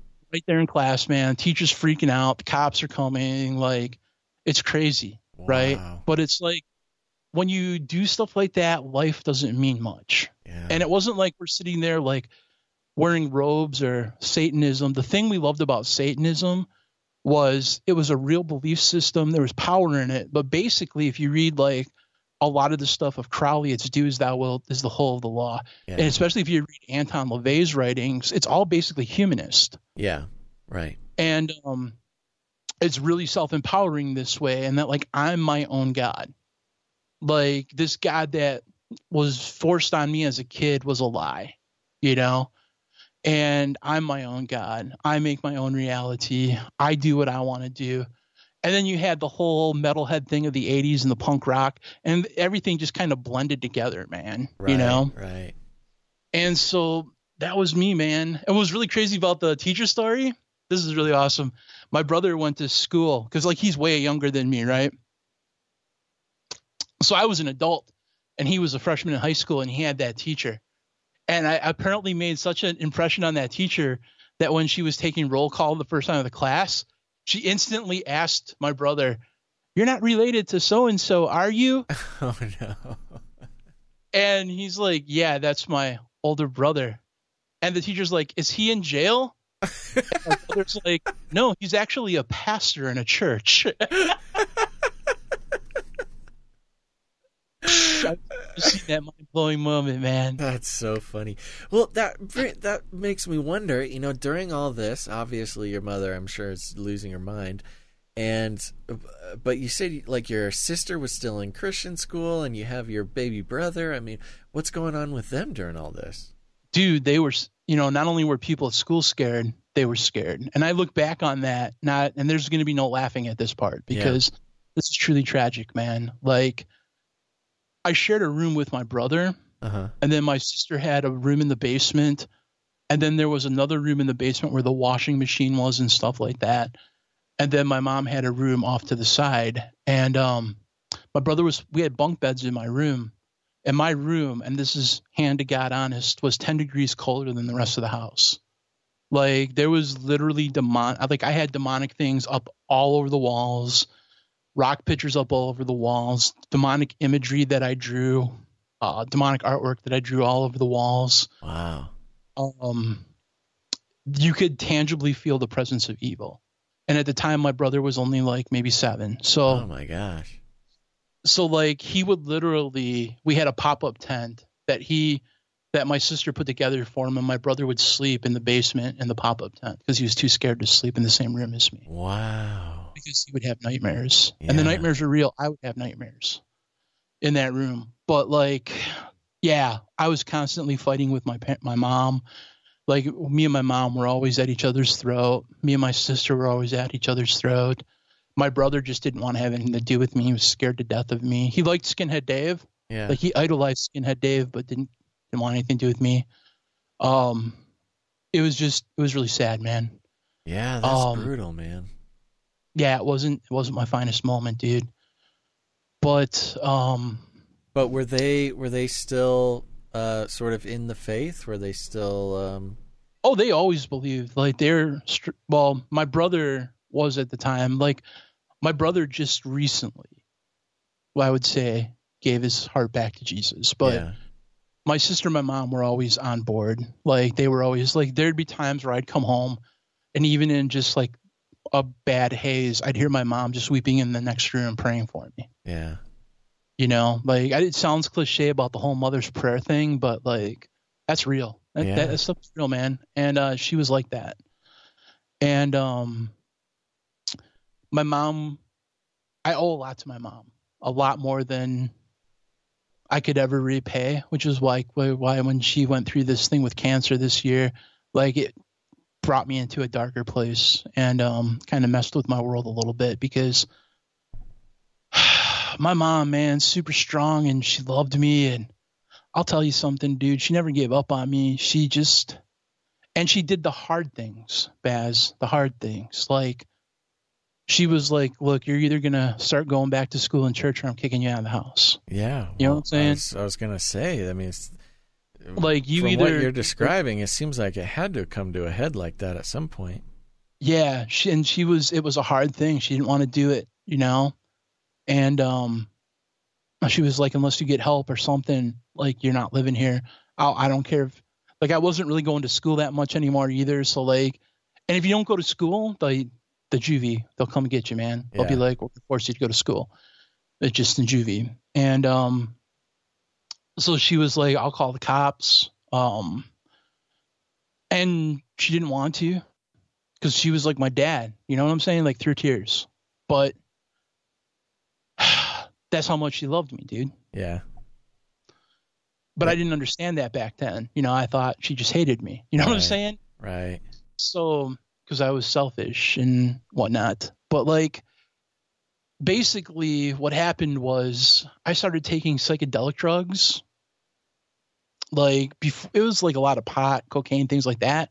But like, I really tried to stay away from like shrooms and LSD and more of the psycho stuff because I had a bad trip on it once and we were watching Pink Floyd The Wall while it was going on and like, I never want to do this again, you know? Get you. Yeah, man. Like, but then like later on, I started doing it again because I felt there was a spiritual power that was attached to it. And some of the occultic books I was reading were talking about how these drugs were like gateways into a deeper spiritual reality. And so like I started doing that stuff, but I just kind of went crazy to the point where my friend Skinhead Dave actually turned me in at school. He narked me out. And you never narc your friends out. No way. You never narc your friends, dude. Well, never narc them. But what made him do that? I mean, because I was just losing my mind, dude. I was completely out of my mind, man. Like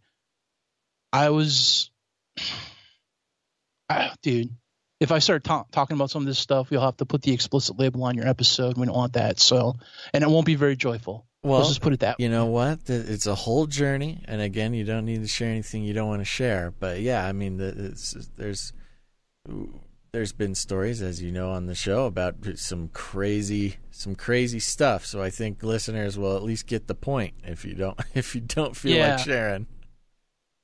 Let's just say that I had gone so deep off the edge that like my friend broke the cardinal rule of brohood, which was you never narc. Yeah, I mean, for Skinhead Dave to turn you in, that's... He went straight to the drug counselor in our school and told him what I had. Whoa! Yeah, and I remember like being paged out to the hall, and there he was. Like... Oh my God, that's brutal. Dude, and not only was it like... And, you know, like now we all know what interventions were. We didn't know what that was back then. There was no intervention shows and stuff like that. Yeah. And like the cops show up and they're like, we're not even going to bust you, but here's what we want you to do. We want you to sit in this intervention. But if you choose to not sit in the intervention, we will put handcuffs on you and take you out. Wow. Well, it was nice of them to give you an option. They gave me the option, but it was so weird because, quote unquote, Skinhead Dave was in the room too. Yeah. And to hear your best friend tell you that. So you didn't really know what was going on when you got called out? I didn't. At the time. You didn't know, like, no, Skinhead Dave ratted me out. No, I was like, oh crap. Because he wasn't there in the hallway. I just was like, there's the principal, the drug counselor, and a cop standing by my locker, and I know exactly what I have in my locker, and I'm going to juvie. You know what I'm saying? Yeah. And but when they take me into the room, there's the guidance counselor, the principal, the drug counselor, the policeman, and Skinhead Dave. And what a and that's when I realized what a crew. He came right out and said, I narked you out. You've lost your blanking mind. He's like, it's so bad that I hope they take you away to rehab or jail. Really? Because I'm scared to be around you. Now, you don't need, again, like I said, say it again, you don't need to share anything you don't want to share. Was it because you were saying crazy stuff or doing crazy stuff? I was, I'll give you an example. Okay, thank you. One time I came into the boys' bathroom where they were smoking dope and stuff like that. Uh-huh. And for no other reason than just to shock people, I caught a bird. Oh no! Which I gutted, and I walked in and just threw it at the first person I saw. Oh my god! And blood was everywhere. And was this while you were on psychedelics? Yep. Oh my gosh! Just at school, bro? Come on.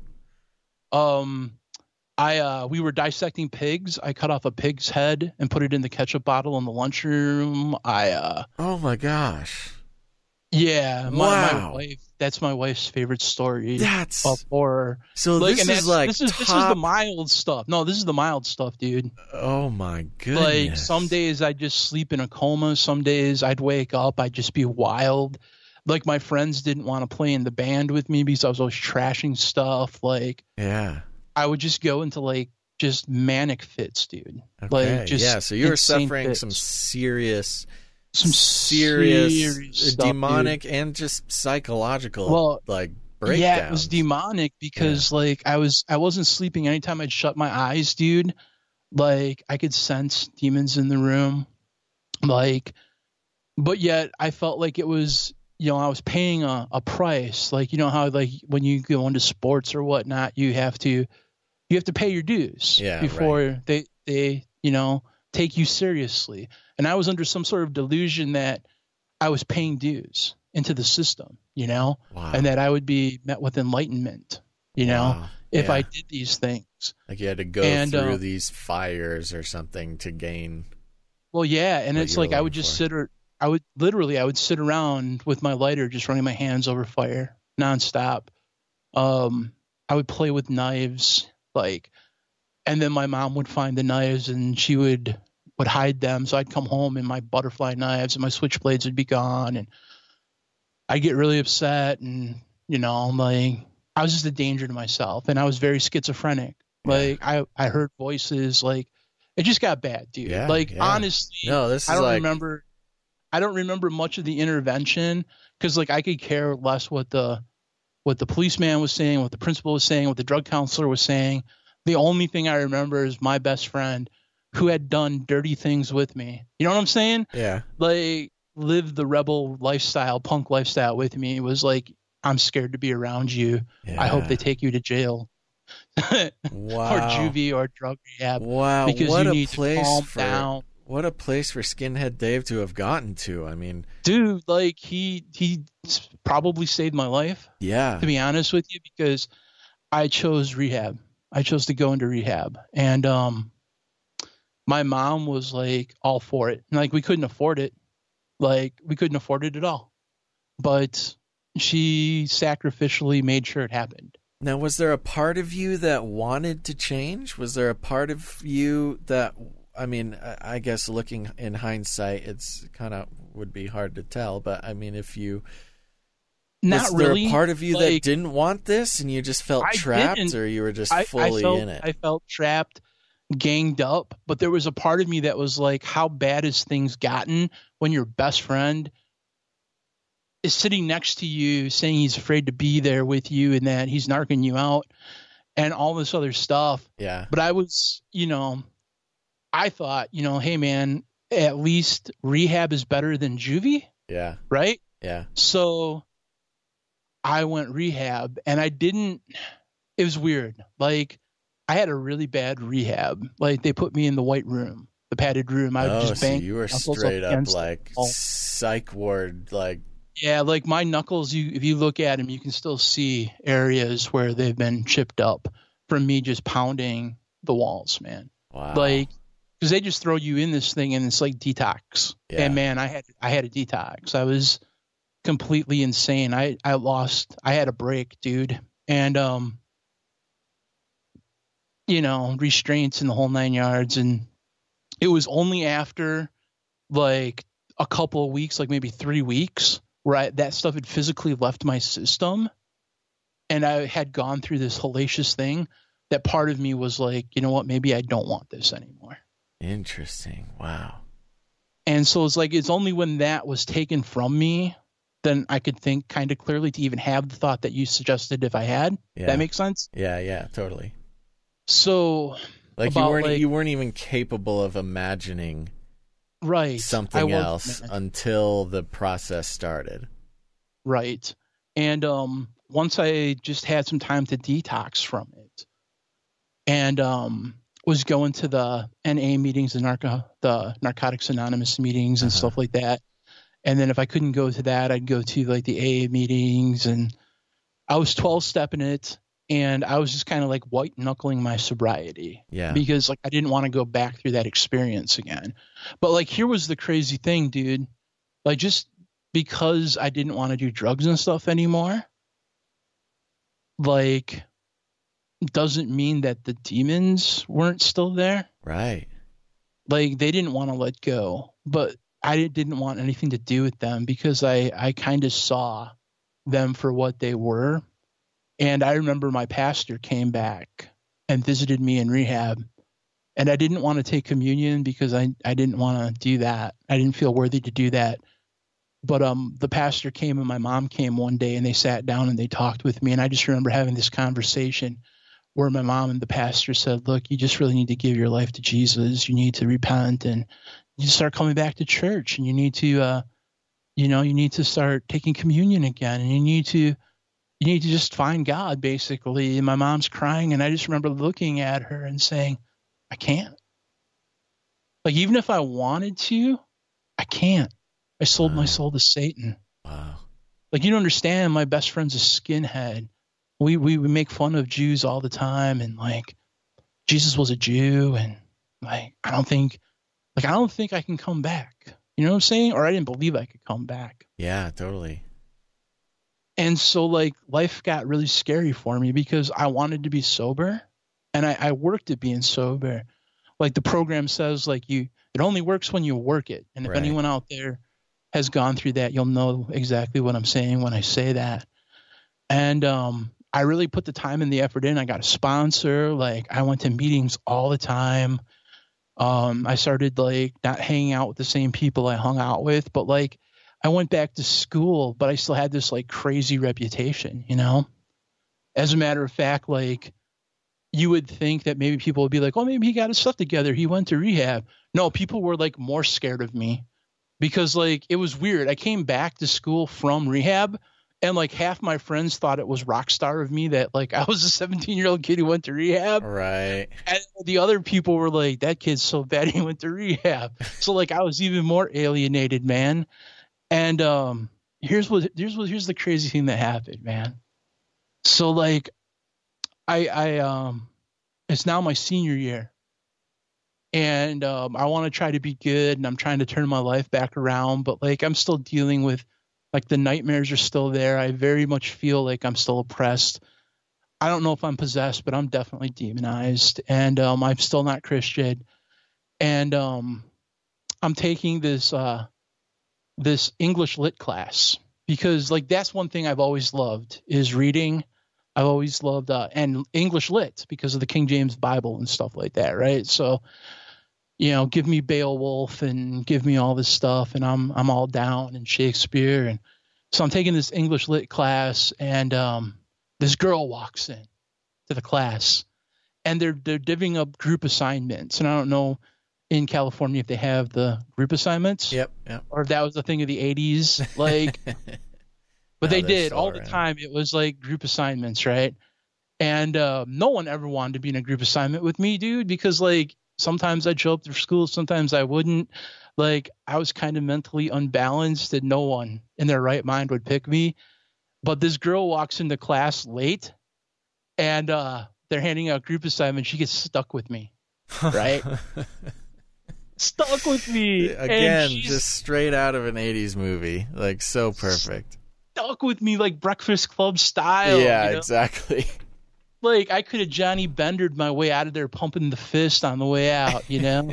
Singing Don't You Forget About Me. But like, I'm telling you, dude, like, the only reason she was there was she was a 4.0 honor society student, Pentecostal Christian, member of the Bible Club and the Time Out Club, and which was release time, which meant that there was an hour a week you could actually go off school campus to a church and receive religious instruction, because that's part of the law that nobody knows about. So like, she was this bookworm, and like, she was originally in the creative writing class, but she can't write. She's the smartest person that I know, this girl, right? Super smart, but she can't write at all. And instead of like tanking her grade by getting anything more than an A+, like an A- would rock her world, you know? She decided she was going to transfer to an English lit thing because at least she could read, right? Yeah. And she asked someone what that meant, what these words meant. So she got stuck with me in group, and we had to spend a week doing this group assignment. And she would call me, and I'd call her, and we would talk. And she was like, to be honest, I was really scared. Because, like, you have a crazy reputation, but you're not at all like what people say you are. And I'm like, you're exactly what people say you are. And I'm like, you're not going to preach Jesus to me, are you? And she didn't say anything. But the next day, her and her Jesus Club friends come by, and they're like, we're praying for you. And I'm like, oh, geez. No. Just what you were looking for. No, they're like, come to Time Out with us. And I'm like, no. But like, here's the thing, right? This girl, dude, like, she would call me up middle of the night. Like, I don't understand what I'm reading. This Shakespeare's over my head. Please explain it to me. We would talk. And then we would just talk, dude. And this is the crazy thing, dude. Like, 3 weeks into knowing this girl, I knew I was going to marry this girl. I mean, that sounds really Psycho Stalker-like. No. And it doesn't seem like that would work in any sort of reality. Because I still had the long hair, and I still listened to all the music that I listened to. And, you know, I wasn't like this evil person anymore, but like, I was still kind of like a rough individual. Right. And she just would like stay up all night talking Jesus to me. And I would question her about all this stuff, dude. And she's not a theologian. She's not, you know, she's not Kent Hovind. She's none of that. Just the simplest answers. Or, you know, I don't know, but I think Jesus would at least smile, sort of thing. You know what I'm saying? Yeah. And more than the answers, it was just that this chick would spend time at least talking to me and not talking down to me. Mm-hmm. You know what I'm saying? Yeah, totally.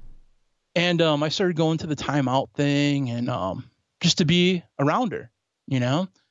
And I had this thing where, like, I could see myself dating. I was starting to fall in love with this girl. And then she wasn't going to date me because, you know, I wasn't a Christian, and that's a no-no in the Pentecostal Holiness Church. But she was definitely into witnessing to me, so I thought maybe it would help my cause if I started doing church stuff with her, right? That's how they get you, man. I'm telling you, that's how they get you.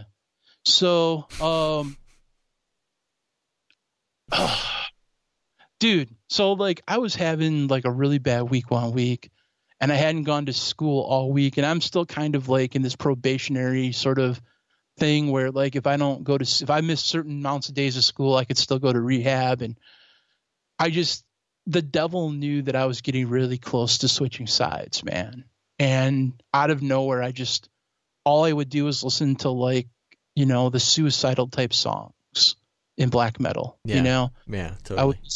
I would listen to all that, just the Nothing Else Matters by Metallica, just this real morose stuff, man. And I just was thinking about, I don't want to go to juvie. I'd rather take my life. And I just had no rational reason for thinking like I was thinking. And I remember like strongly considering going downstairs and just ending my life. And I'm sitting on the couch and I'm just like weeping and I'm crying, and I turn on the TV, and on the TV is this dude. And I think at first I'm watching Geraldo, because Geraldo back then was all about like evil satanic Ozzy Osbourne. And if he wasn't trying to unearth Al Capone's grave, he was trying to prove that rock music was evil and stuff like that. That was his gimmick. Or he was fighting with skinheads on TV. Like, he was the original Jerry Springer of sensational. Are we talking about the same Geraldo who got busted a few years back? Yeah, the guy that's the Fox News correspondent with the mustache. Yeah, with the Twitter selfie he accidentally put out. Yeah. But back in the day, dude, he was like, Donahue. You know what I'm saying? Yeah. He had his own talk show. He was Jerry Springer before there was a Jerry Springer. Wow. So that's what I thought I was watching. Some guy talking about how he was into metal and Satanism and all this stuff. And so I'm like just transfixed by this story, dude. Because like after 5 minutes of listening to this story, I'm like, that's my life on TV. You know what I'm saying? Yeah, totally. And I'm like, what? And then he's showing these pictures of like how he used to look, and he doesn't look that way now. And I'm like, what's going on? And the last thing I expected was for him to be like, Jesus, man, it was all Jesus. Whoa, Geraldo? But it wasn't Geraldo. It was the 700 Club with Pat Robertson. But I thought I was watching Geraldo, because if I would have known it was Pat Robertson, I would have turned it off, because like there were two things a metalhead would never do, right? And that's narc out your buddy, but we crossed that one off the list. Yeah. And be involved with televangelists, because they were the worst. Like Jimmy Swaggart was like, you can't listen to that rock and roll, we'll burn the records. And he was just a wild man. But then like he went and had sex with prostitutes, and the metalhead community rejoiced. You know what I'm saying? Yeah. And so I hated televangelists, and I'm not a big fan of them now. Yeah. And to show what kind of humor God has, he uses a televangelist who, like, I patterned my whole ministry when I became a minister of everything that televangelism was. And I tried to go back to the basics my dad had. Yeah. And, but that's how I got saved, dude. Like, wow. Pat Robertson comes on the TV. No and way. I'm trying to press my remote control to turn the channel, but now it's not working. And Pat's like, there's someone out there right now, and you do not turn this channel because God wants to say something to you. Like, you can be free, you can be saved. And he starts giving the gospel out. And before I know it, dude, I'm on my knees just bawling my brains out. Wow. Score one for the 700 Club. Dude, like, I was a 700 Club member for a couple of years after that. You know what I'm saying? Yeah. Like, I was loyal. All right. So, but that's the humor of God, I guess. That definitely is. Like, and it really has nothing to do with Pat Robertson. It has a lot to do with this girl who I wanted to fiercely date, praying for me, all her Christian friends at Bible Club praying for me, and my mom praying for me. And just, I was in a moment where I was either going to check out or check into heaven, man. You know what I'm saying? And it's just like, God broke me in a moment, dude. And I couldn't explain. I didn't know what it meant to accept Christ, because as Lutherans, we don't even believe that you can, quote unquote, accept Christ.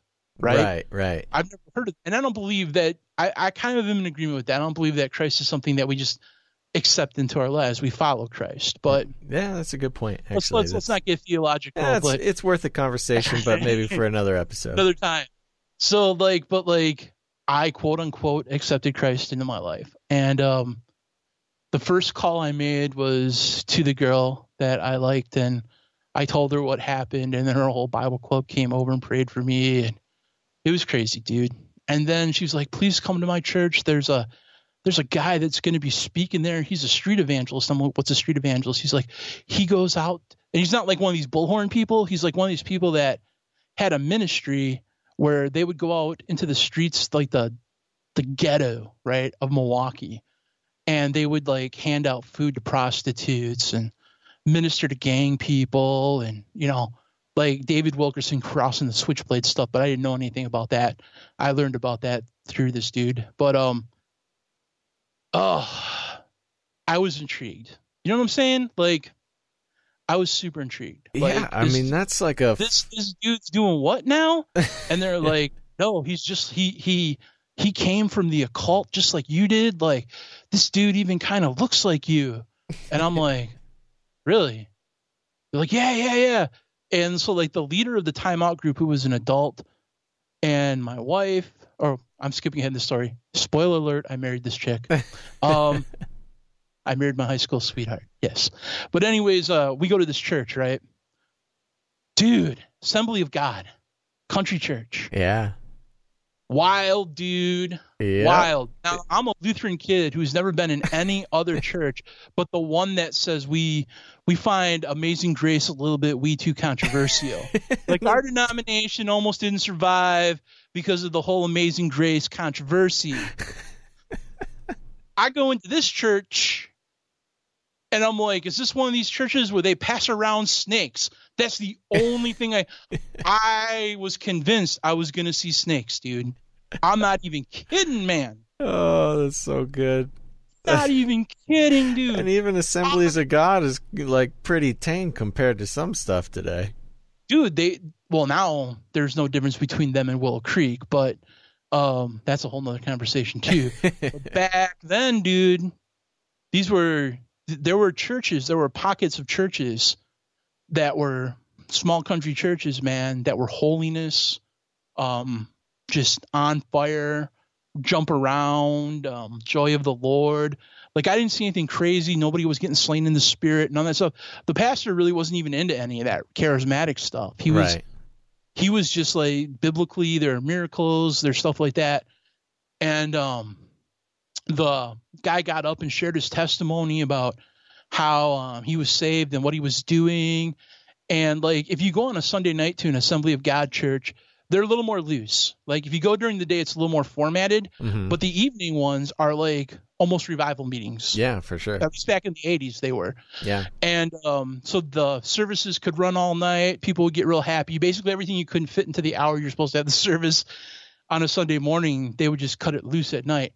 So there were testimony times. Like, the testimonies I was hearing from these people were crazy. There were grandmas running up and down the aisle shouting and screaming, and like, but nothing like undignified either, dude. Yeah. Okay. Like, I was scared, and I realized I was scared because I could sense God in this church, and I didn't know what to do, man. And so this dude gives his testimony, and they take up an offering for him so that he could get a van to hold his sandwiches that he was going to give out or whatever it was. And then the pastor gets up, and this is crazy because this happened in the 80s. I remember what this dude preached. Yeah. Because I never heard a sermon like it before. He's jumping on the pews. He's huffing and puffing. He's like all in, man. And he's like, where are the Daniels of this generation? Where are the Shadrach, Meshachs, and Abednegos? Where are the young people that will serve God harder than they serve the devil, that have a fire burning in them hotter than the flames of hell? You know, like, he's sweat pouring, bandanas everywhere, dude. Like, crazy. But, man, that sermon spoke to me, dude. Like, you would not believe. And that's why, like, I can barely remember sermons. Like, I'm the worst at it. But like, I remember this one because it spoke to me. Because in that moment, I was asking myself, wow, this is a church that believes in I was seeing the book of Acts, Baz. Finally, man. I was. And then he's like, and not only do we believe this, but where are the ones that will serve God harder than they serve the devil? Wow. And I was just like, me. Yeah. That's me. That is me. But I didn't know what to do, dude, because like, I didn't know how to respond. I never heard anyone speak in tongues before. Like, I never heard music with a beat. And then, like, they had the altar call. And on a Sunday night, the altar call was just anyone come and we just pray. And it would just go on for hours, dude. And I didn't know what to do. I'd never seen anything. It scared me, dude. It scared me. Like, we didn't even open our eyes when we prayed. You know what I'm saying? Like, these people hands up. And so I'm just like, this was really, I felt like God moving me, and I thought that was enough, you know? Like, I'm definitely going to pursue this God or start coming to this church. But I turned to my friend who was the leader of the timeout program, and I turned to my wife and I said, can we go? I would really like to go. Because, like, I thought the service was over, basically, because now it was just prayer time. And I'm like, I just kind of really want to go. I just kind of wanted to be alone. But what I really wanted to do, man, was be down there at that altar. Yeah. But I was playing it stone cold because I was proud, and I didn't know how to process this in my Lutheran brain.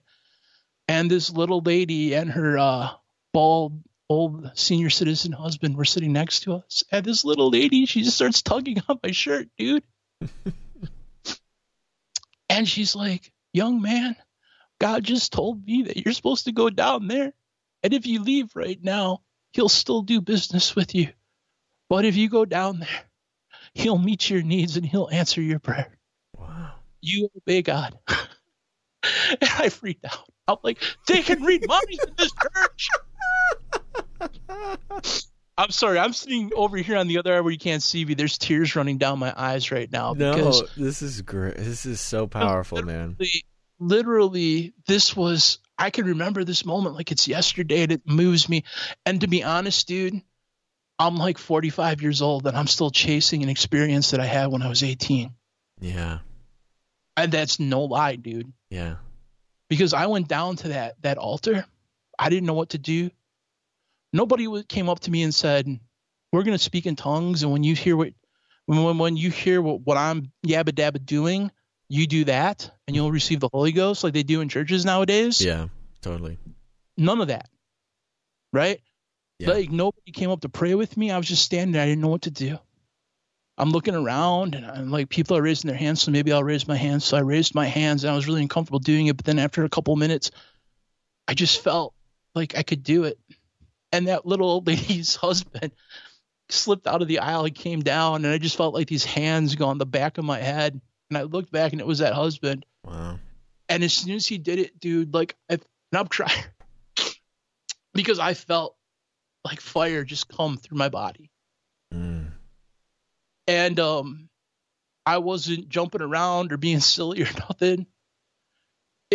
I literally felt God.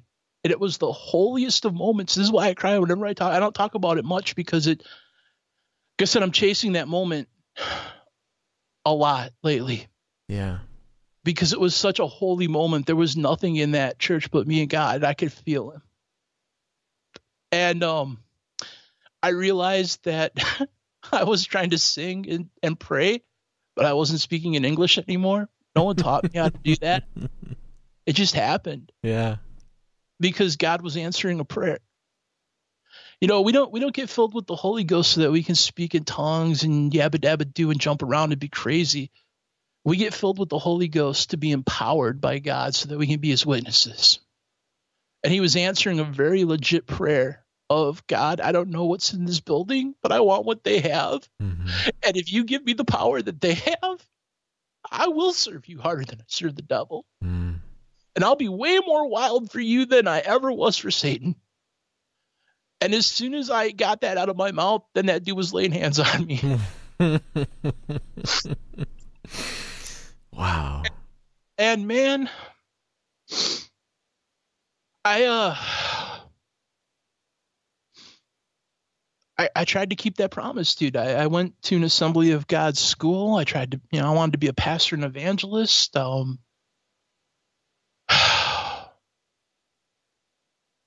I did the whole 9 yards, man, because to me, I loved it. Yeah. This was the book of Acts to me, man. And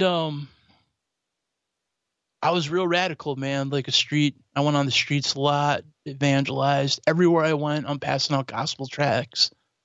Like I was keeping that promise, man. And then the Assemblies of God kind of went off the rails. And the pastor that was such a holiness, old school dude basically was asked to leave because he didn't want to go with the trends at the time in the mid 90s. Oh no. And then they brought in one that would. And basically, like, I don't want to start no shenanigans on your show, but basically the Brownsville revival was going on in one of the most influential churches within the Assemblies of God. And all the weird things that were going on down there, dude. And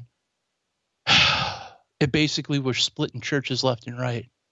Really? Because, yeah, well, basically you had latter rain theology that the Assemblies of God always had stood against, basically coming into churches, and the things that were happening in like the Toronto airport blessings and all this crazy stuff was happening.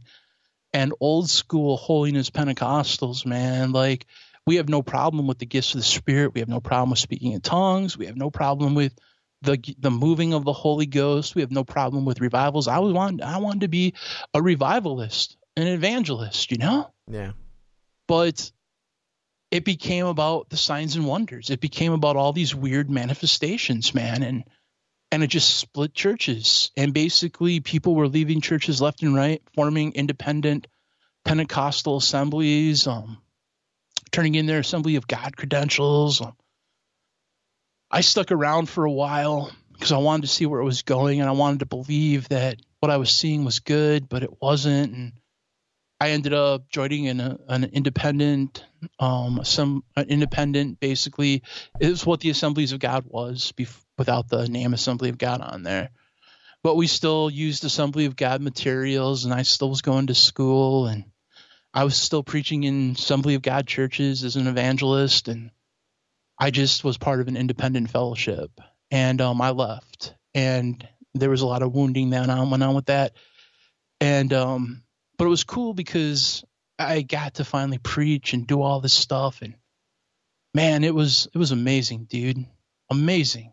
Like, I remember the first sermon I ever preached, like, I was in Florida, and I was attending the School of Christ International at the time, which was kind of like a Bible boot camp for a month, right? So I had left everything, and I had gone down there and locked myself in with all these ministers who were finishing basically up their, you know, their education and whatnot. And since everybody were pastors, we'd all go to each other's churches on Sundays. And it was really cool because there was a place in Georgia that was not too, like, a 5-hour drive from Florida, where they all ate boiled peanuts and stuff. By the way, I'm going to throw this in for free, man. I don't know what a boiled peanut is, but it is the grossest thing in the world. And I use fighting words to people. And I know people will get very upset when I say that. I just don't understand boiled peanuts, man. But, like, apparently they love them. Some hard stances, brother.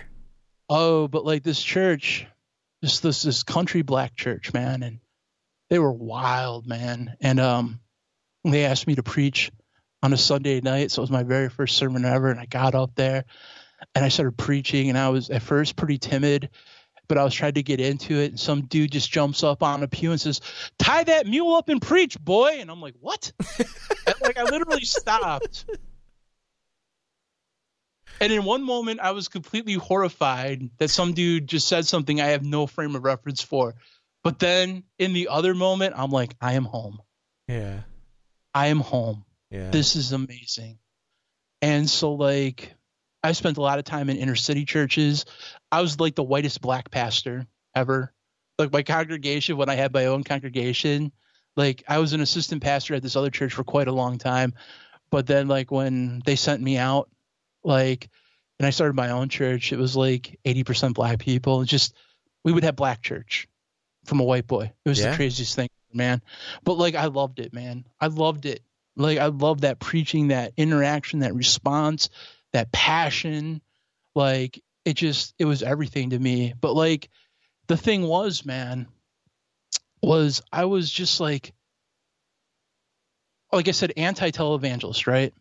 And one of the people that really influenced me with Keith Green, David Wilkerson, like Leonard Ravenhill, like all these like old school dudes. And like, I'm like, man, I'm not taking a salary at this church. And like, if you want to pay something, give it to missions. And Jesus is coming real soon in the rapture. And like, I'm not pre-trib anymore, but I was back then. And I was convinced that any day the rapture was going to happen. And all the stuff that was going on in Iraq was the direct fulfillment of Bible prophecy. And I'm just like, we got to go hard now. Jesus is coming back any second, you know, and Left Behind had just come out. So like now everybody wanted to know about the rapture. Everybody and their mothers were reading those books back then. And so like all I had to do was preach on the rapture. And like, especially because we had a on Joy 1340, which was a Christian radio station, we had a Sunday night radio show. And so, like, if I preached on the rapture on the show, like, people would just pack the church, dude. Wow. Because people wanted to hear about it, you know? Yeah. And they wanted to hear what was going on because, like, terrorists were bombing buildings and flying planes into, you know what I'm saying? Yeah. All that stuff. Yeah, for sure. Like, it's obviously the end times. So, you know, the terrorists are winning and we got Jesus coming back. And so, man, I just went hardcore, dude. And, like, everything was about ministry. It was about ministering at rescue missions. It was about ministering on the streets to people. Like, our church was a storefront because we were like, look, dude, the church is for the saved people. We're here 1 hour a week or 2 hours a week or 3 hours a week, however long the service goes on Sunday. But then after that, we're out doing the community, preaching the gospel, you know, doing street. Like we'd wheel out pulpits with sound systems in them, and we would just have church in the parks and stuff like that. And because I was like, I can't let none of this get down on me. Like, I wasn't taking a salary. I was just like, no, send it to missions so that the Great Commission can be fulfilled. And like, I'm just going hardcore, man. So, but like, I have to work a job. So I'm working a full-time job. Plus I'm doing this full-time church thing. And like, man, like I'm burning out real hard. Yeah. And, then this is where it gets kind of crazy, dude. My father-in-law, who I was really close with, and my mother-in-law, who was an atheist but got saved under our ministry. So that was like one of the high spots of ministry, you know, like, my mother-in-law gets saved, and I was like, I felt like I was paying back my mom in a way, you know what I'm saying? Yeah. So like, and Debbie was super happy because, you know, that's her mom, and she was a Christian, but the mom wasn't, but the dad was, and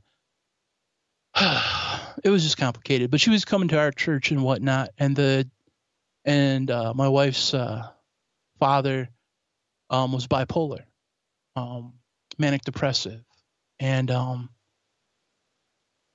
wasn't taking his meds, wasn't doing any of that stuff, and basically just walked outside his house one day with a deer rifle and shot himself in front of my mother-in-law. Oh no. And you know, it's a real illness, dude, and there's a price with that. And it went from me doing this crazy evangelism stuff to preaching my own father-in-law's funeral. And it just kind of broke me, man. You know what I'm saying? Yeah. Like, it was a heavy thing, dude. And I just kept doing what I was doing, and then like I realized that my family was hurting really, really bad. And I wasn't there for my wife. I wasn't there for my mother-in-law. All I was doing was just gospel work. And how do you do that when your house isn't in order, right? Like when there's hurting going on. So like I stepped away from the ministry, man. Like I just came to church one Sunday and said, look guys, it's with heavy heart that I have to, you know, I'm not Jimmy Swiggerting the thing. I didn't sleep with anyone crazy. I'm not doing anything that's disqualifying me from ministry. It's just I need to take a break and I need to walk away from this for a little while. I need to focus on my family. And then maybe one day I can get back into this. But for right now, I'm just going to work my 9 to 5 and take care of my family. And so I walked away from it, man. And it was kind of hard because I felt like a withdrawal. It was almost like a drug. You know what I'm saying? Like this church withdrawal of not being a pastor anymore. And then like I was trying to find a church that me and my wife could go to. And then every church that we'd go to was just formulaic. It was just like all seeker sensitive was like the thing now. And it would be to the point where as a pastor, you know, like you always hear about magicians that cannot watch other magicians because they know how the tricks are being performed. Right. Exactly. Yeah. So like I'd go into a church and I'd be like, okay, they're going to start off singing this really fast song. We'll do like 10 minutes of that. Then I bet you the song will get slower. Oh yeah. The song's getting slower. Pause. See if anyone has a tongue or a prophecy. Maybe yes, maybe no. All right. Time to move on to the offering. Preacher going to preach for 15, 20 minutes. Turn the lights down here. Do the altar call. We'll reset and we'll move on to the next service. And it's like I'm a pastor. I know how all these tricks are done. Like I had a hard time fitting back in, you know, which probably was the stupidest thing for me to do because like I disconnected completely from church. But yet I was working on a project with my friend where we were working on a modern day retelling of the gospel, right? And my friend works in like video production and stuff like that. And he had come back from Full Sail in Florida. And he wanted to be like a movie guy, and he was really talented at all this stuff. And this was the dude that I used to hang out with back in the day and watch Kevin Smith films with. And, you know, we were just working on some stuff. And like in the midst of it, man, I just lost faith. I don't know how, why. Like I just gave up again. Like and I know it sounds completely silly to even say that. But like I kind of was burned out on church too. You know what I'm saying? Like, and the formula of it. Yeah. And then on top of that, like I had like some of my closest friends were going through a lot of crises of faith too. And they were getting into what was called the prophetic movement, which later turned into the New Apostolic Reformation, but it wasn't called that back then. Right. The Kansas City Prophets were just a thing. And Bill Hammond was just starting to do this Day of the Saints stuff. And like, I didn't even know the theology was bad because like I kind of was sheltered apart from it. As long as it wasn't Brownsville, like I didn't care. And, you know, they were being recruited into this movement. And while I was still at that church, man, they tried recruiting me into the movement. And I almost went full blown into it. And what does that look like? Trying to be recruited into the movement? Like they try to like at the time, like they come around your church with all these prophecies about how God has this amazing thing in store for you. Like they're giving you words of knowledge and words of prophecy that God has this special, unique calling and destiny on your life. And you got to remember, like I'm trying to weigh whether I should walk away from this or whether I should pursue it harder. Because part of me is like, maybe this is just the devil trying to get my mind off of what it needs to be on. Because obviously Jesus is coming back tomorrow. You know what I'm saying?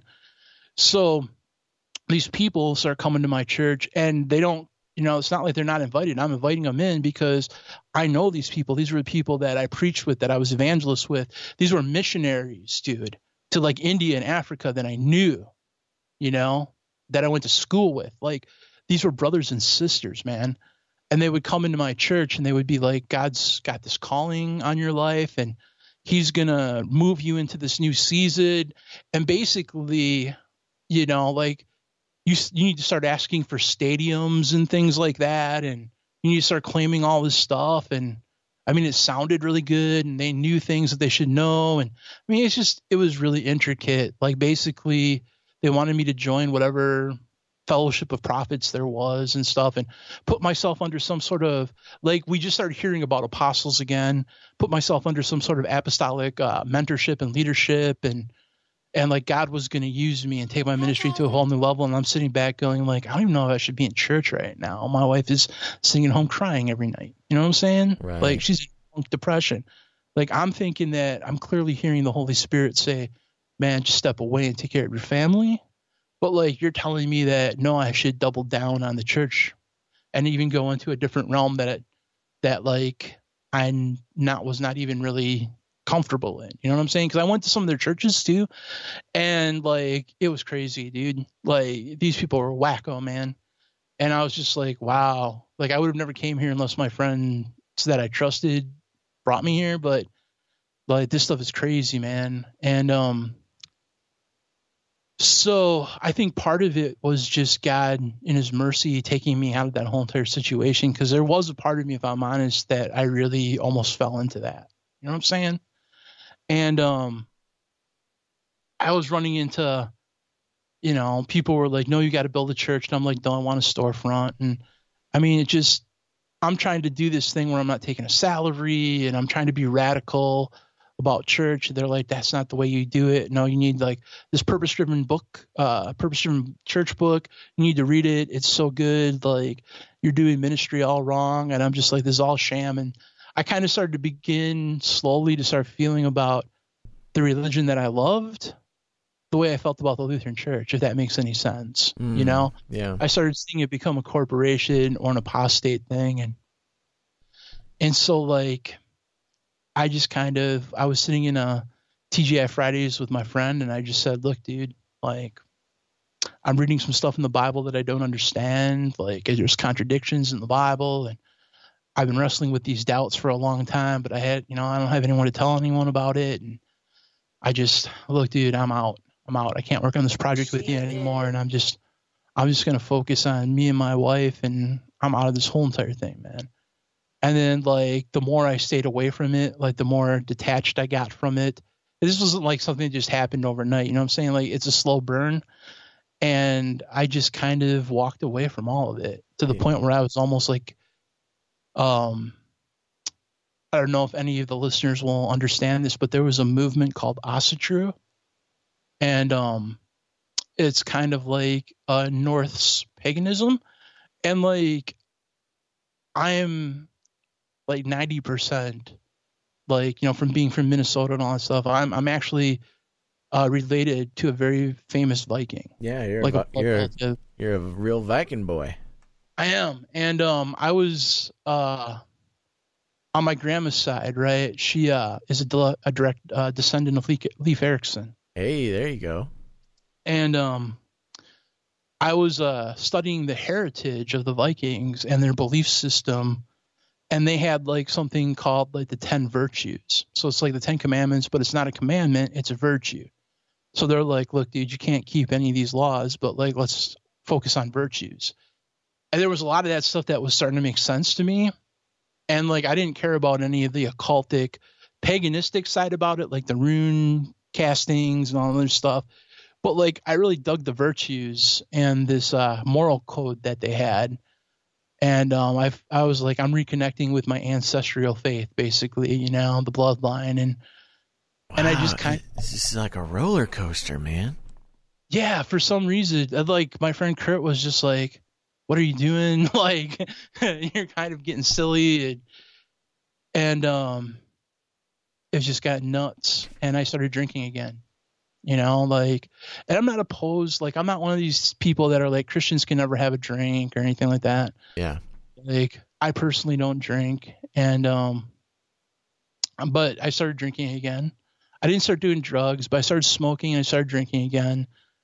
And, started listening to like industrial music, like 9 Inch Nails and Marilyn Manson, and Him was a band that I really liked back then. Wow, and the pendulum swings again. Yeah, man. Yeah. And I was kind of into it. Like, I could relate to the sorrow that was in my heart that these guys were singing about, man, especially Him. Like, I don't know if you're familiar with that band or any of your listeners are. Like, that heartogram. Like, I would walk around and I'd have that heartogram shirt, and and I didn't view it as satanic. I just viewed it as like, this very gothic place of sorrow that's in my heart, and I started drinking again really bad, dude. And to the point where my friend was just like, you gotta stop drinking. And I was talking with Jen about this, man. And here's the crazy thing, dude. Like, how do I say this, man? Like, I was, me and my friend were going to check out some sort of art house movie house because my friend had just bought this red camera, which was like the camera they shot Lord of the Rings on and whatnot. Yeah, it's a good camera. Yeah, beautiful camera. Like, he pretty much had to mortgage his life to get it. I was going to say, like, it's an expensive camera. But he was so excited. He had like business cards with like number 103 or whatever, like one of the initial production runs, whatever it was. Like, he was proud that he was like number 103 or whatever he was. Yeah. And one of the very first films that was ever shot on it was called Girlfriend Experiment. And I don't remember anything about the movie, but like we wanted to go down and look at it because we wanted to see how digital transferred on a big screen in a movie theater environment. Yeah. But like I had a week off of work had a week's vacation off of work, and I had a really rough night that night before at work. And I was like, man, I know I'm going to be hanging out with my bro today, but I have no energy. So like, I remember I'm driving over to his house. I stop at the Quick Trip and I buy like a bunch of like energy drinks, right? And I'll walk into his house and like I open up his liquor cabinet and I start pouring vodka and energy drinks together, and I just start pounding them. And like, man, it was bad, dude. Like, there were times that I had alcohol poisoning, like going to 9 Inch Nails concerts and stuff like that, just drinking way too much than I should. Yeah. And I was drinking way too much, but like this night was really, really bad. Like, I just was pounding bad amounts of alcohol. And we stopped at like this place called Sobelman's. It's like the best burger in Milwaukee, right? It was even on the Food Channel. Okay, and the we got food tips in the middle of this story. That's you're good. In the Midwest, and you're around a Sobelman's, man. They have the best burgers. But they have these Sobelman specials, which are like double, triple burgers with like fried jalapenos and greasy onions. Oh yeah, man, it's to die for. But like, I'm finally feeling at that point where like I need to put some of this food in me, and Kurt's like, you can't have these doubles, you're just going to get really sick. And I started putting all that in me, thinking that was going to soak up the alcohol, but that didn't work. And then like I get back to his house and like I'm drinking again, and then Kurt's cutting me off and he's like, no more. And he's like, I'm not letting you drive home. And I'm like, yeah, but we got to work on that project tomorrow, and we got some film editing to do and blah, blah, blah, blah. And he's like, yeah, but you're not driving home. And he's like, you have two choices. Like, I'll either drive you home and then I'll drive your car back here, and then you can get a ride out here tomorrow and pick up your car because you're coming back out here anyways to work with me. Or you could just sleep the night here on the couch. And I'm like, your couch sucks, so I'm not sleeping here on the couch. And so he's like, okay, then fine, I'm driving you home. So like we get in my car, and like my friend's like 6'4", dude, and I have this small little car, and it's like a clown car situation, and he's ticked, and I'm drunk, and I don't know what I'm doing, and we're driving. I get motion sick, and I just feel like I'm gonna die, dude. And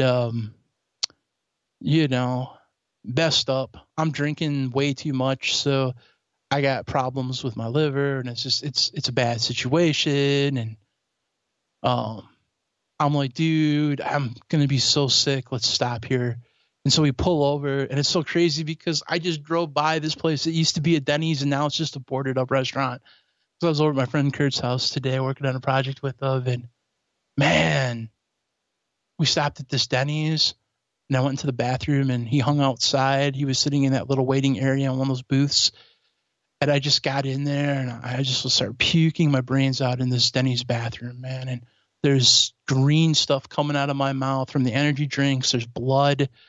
Like, I'm just, dude, I felt like my spirit was going to leave my body, man. Yeah. Like, I felt like I was going to die. And I knew in that moment that it was very possible that I had, breathed my last breath, man. And I had poisoned myself one too many times with alcohol. And then I had the most weirdest moment ever. I was cognizant enough to notice that Huey Lewis and the News was playing at the time. Yeah, it was playing Back in Time, from the Back to the Future movie. Yeah.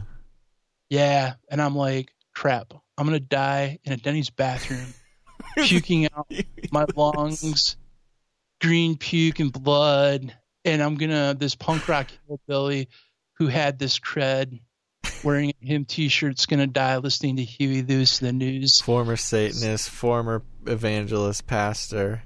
Like, I'm like irony. I remembered like the thought that was in my head as I was feeling the spirit leave my body was, wow, God sure has an ironic sense of humor. And then the craziest thing happened, man. Like, I heard the Holy Spirit speak to me in a Denny's bathroom stall while Huey Lewis in the news was playing, saying, it's not too late. You can go back in time. Wow. And I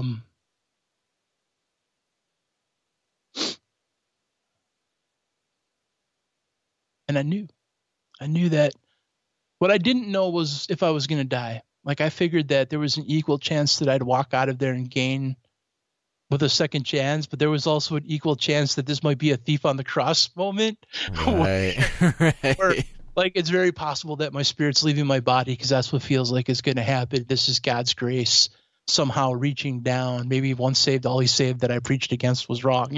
One of those things. You know what I'm saying? Or like God's giving me this like one last chance before I breathe my last breath to maybe make it right. Right. It's your moment to come to peace before the moment. Either that or I was going to get another chance. And like, I'm telling you, dude, like the love of God is so amazing. And he wasn't done. And I went back in time, man. I just,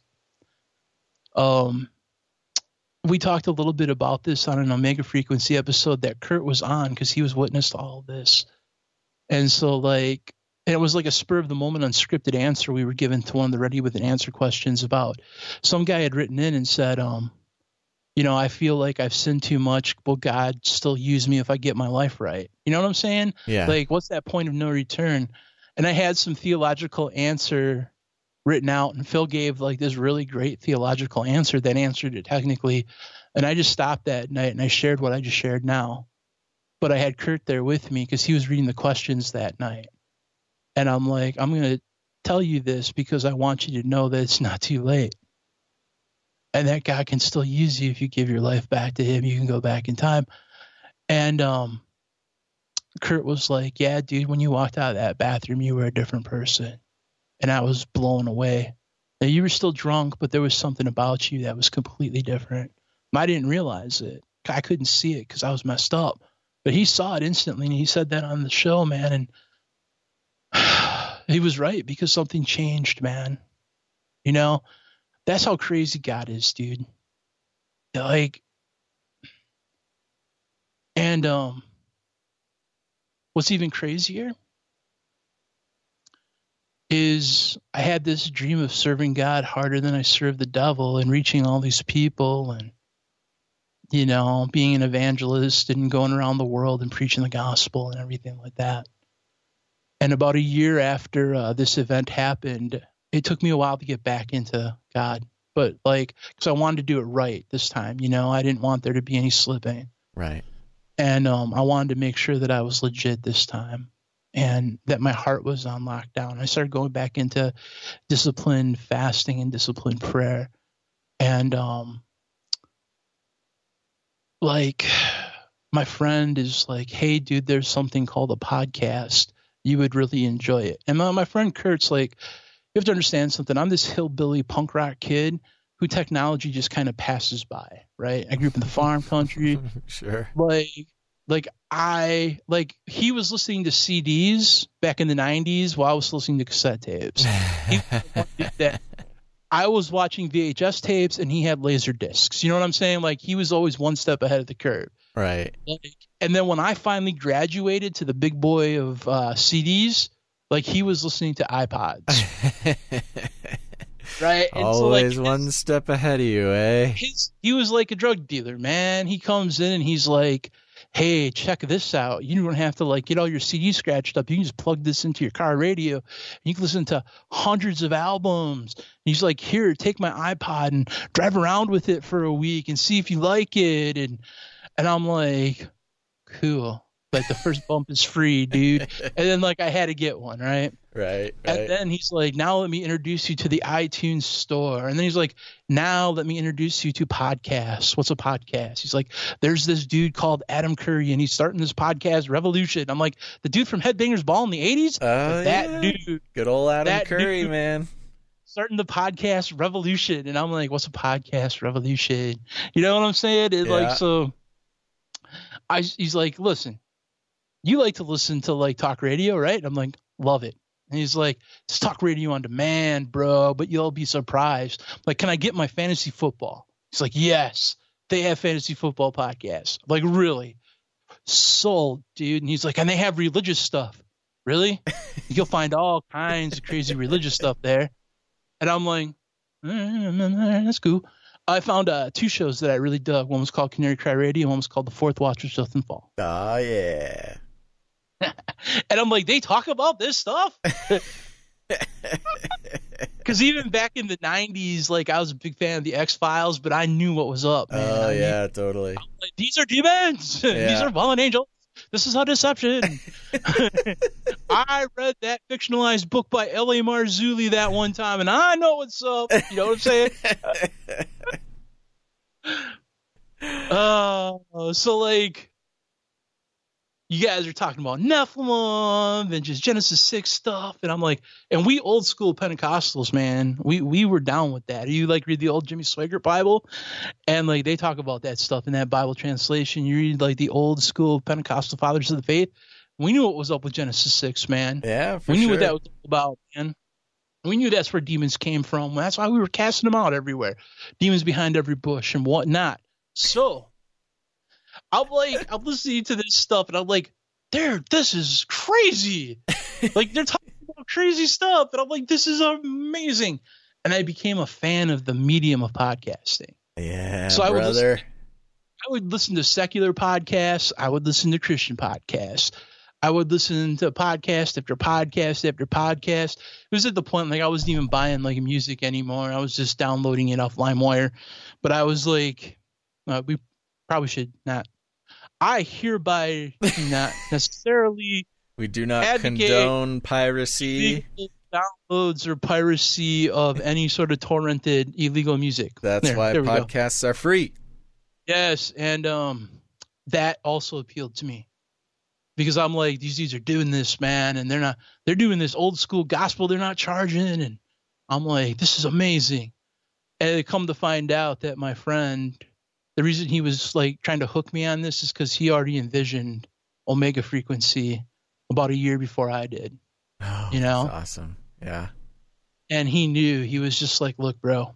He's like, I'm gonna be behind the scenes. I'll help you come up with the artwork. I'll help you navigate social media, like because you don't know what you're doing. Like you have a Facebook page and there's like 2 people on it, and you don't even know how to. And I'm like, what's an Instagram and what's a Twitter? And I don't know any of this. And he's like, I will explain it all. And like, he's like, you already know how to edit audio and like, you can do all that and we'll get you hooked up and go get a Mac and we'll do this. We'll get you a good microphone. And man, you just talk about what's important to you. And so we spent about a year really fleshing out this whole thing. Wow. And, yeah, we didn't just dive into it overnight. Yeah, like, that's a lot of planning. We planned this thing out like meticulously. Like, this is what the artwork's going to look like. Is there going to be religious symbols in the artwork? What's the pros and cons of it? Are people going to think that my image is Illuminati? Yes, but that's okay because we'll still definitely. But we'll just handle it. Who are you going to use your real name? Are you going to do BDK? Like all these things, man, and we were investigating like places like Libsyn, like what's the best server to use, all this stuff, right? And so like we get this set up and I'm telling you, man, it's so crazy. Like I was super stoked because at first, man, I had 30 listeners, 40 listeners, right, for my very first episode. And I was like, I'm king of the world, baby. Yeah. Like I got 40 people And I got like 25 followers on this thing called Twitter. I don't even know what a Twitter is, but they following me. Yeah. I'm like, this is amazing. And then I started, he's like, but now we're going to start posting in Facebook groups. And we're going to start doing this. And I'm like, okay, cool. And I started really finding my voice, man, and my passion, like maybe 30 episodes in, right? Because I was releasing one a week. So about 30 weeks into this experiment, like I started finding my passion, right? And I started it was basically just me talking about current events and Bible prophecy, you know? Right. But then I started interviews with some. It's a great timeline. We pretty much followed the same one. Yeah. And it's like, I started doing interviews and it started really catching on, dude. And so I was interviewing people and I'm like, I'm just going to interview people whose books I read and music I listen to. That was just some strange stuff. So my very first interview was Ark from Destiny Lab. And I thought I landed the King of England as my interview host, who was just basically yeah, I'll come on your podcast because nobody else is inviting me on theirs, you know? But I treated him like he was royalty, dude, you know, because I was so amazed that this dude came on. And then eventually I landed Ellie Marzulli for an episode and I was like, I'm king of the world again. You know what I'm saying? And it's I was getting really happy because I was seeing fruit, right, dude? People were writing in, emailing me, messaging me, being we like what you're saying. And I started putting the gospel at the end of every episode. People were writing in, asking how to get saved. And I'm just this is crazy. And I'm the episodes were originally I tried to stick at that hour time frame because we had the cheapest Libsyn account at the time, which was only so many megabytes. And every month I was just pressing up, cutting stuff out of episodes just to make the bare minimum, right? And my friend's no, dude, we're gonna get you the next step up plan because you're talking longer because our episodes are the Joy Conspiracy. It could be an hour or it could be 5 hours. It could be 7 hours for the 100th episode. You know what I'm saying? Right, So he gets me this, but what's cool about the Libsyn account is that once you take the step up, right, you get the analytics that are unlocked, right? Mm-hmm. And they show you where all your episodes are being downloaded and all this crazy information. And I'm they're listening to this in China. They're listening to this in Israel. They're listening. We're big in Ireland for some reason. It's probably because we're slamming the Pope all the time. Australia, they're down with me in Australia. And I'm just I'm reaching more people now than I ever did as a pastor and an evangelist. Right. Yeah. And it's not even close. And now it's not even close because I started making friends with people like Sam, you know? So I was on God's property for a while. And then Justin heard me do an interview once and he reached out and talked to me, right? And he just wanted to, he's I heard you on Deception Detection Radio and I just want to invite you on the Fourth Watch. And I'm no. No, dude. But there were 2 podcasts that I basically, you know, I'm saying, that I listened to, starting this whole thing off, and I'm going to get to be a guest on one of them.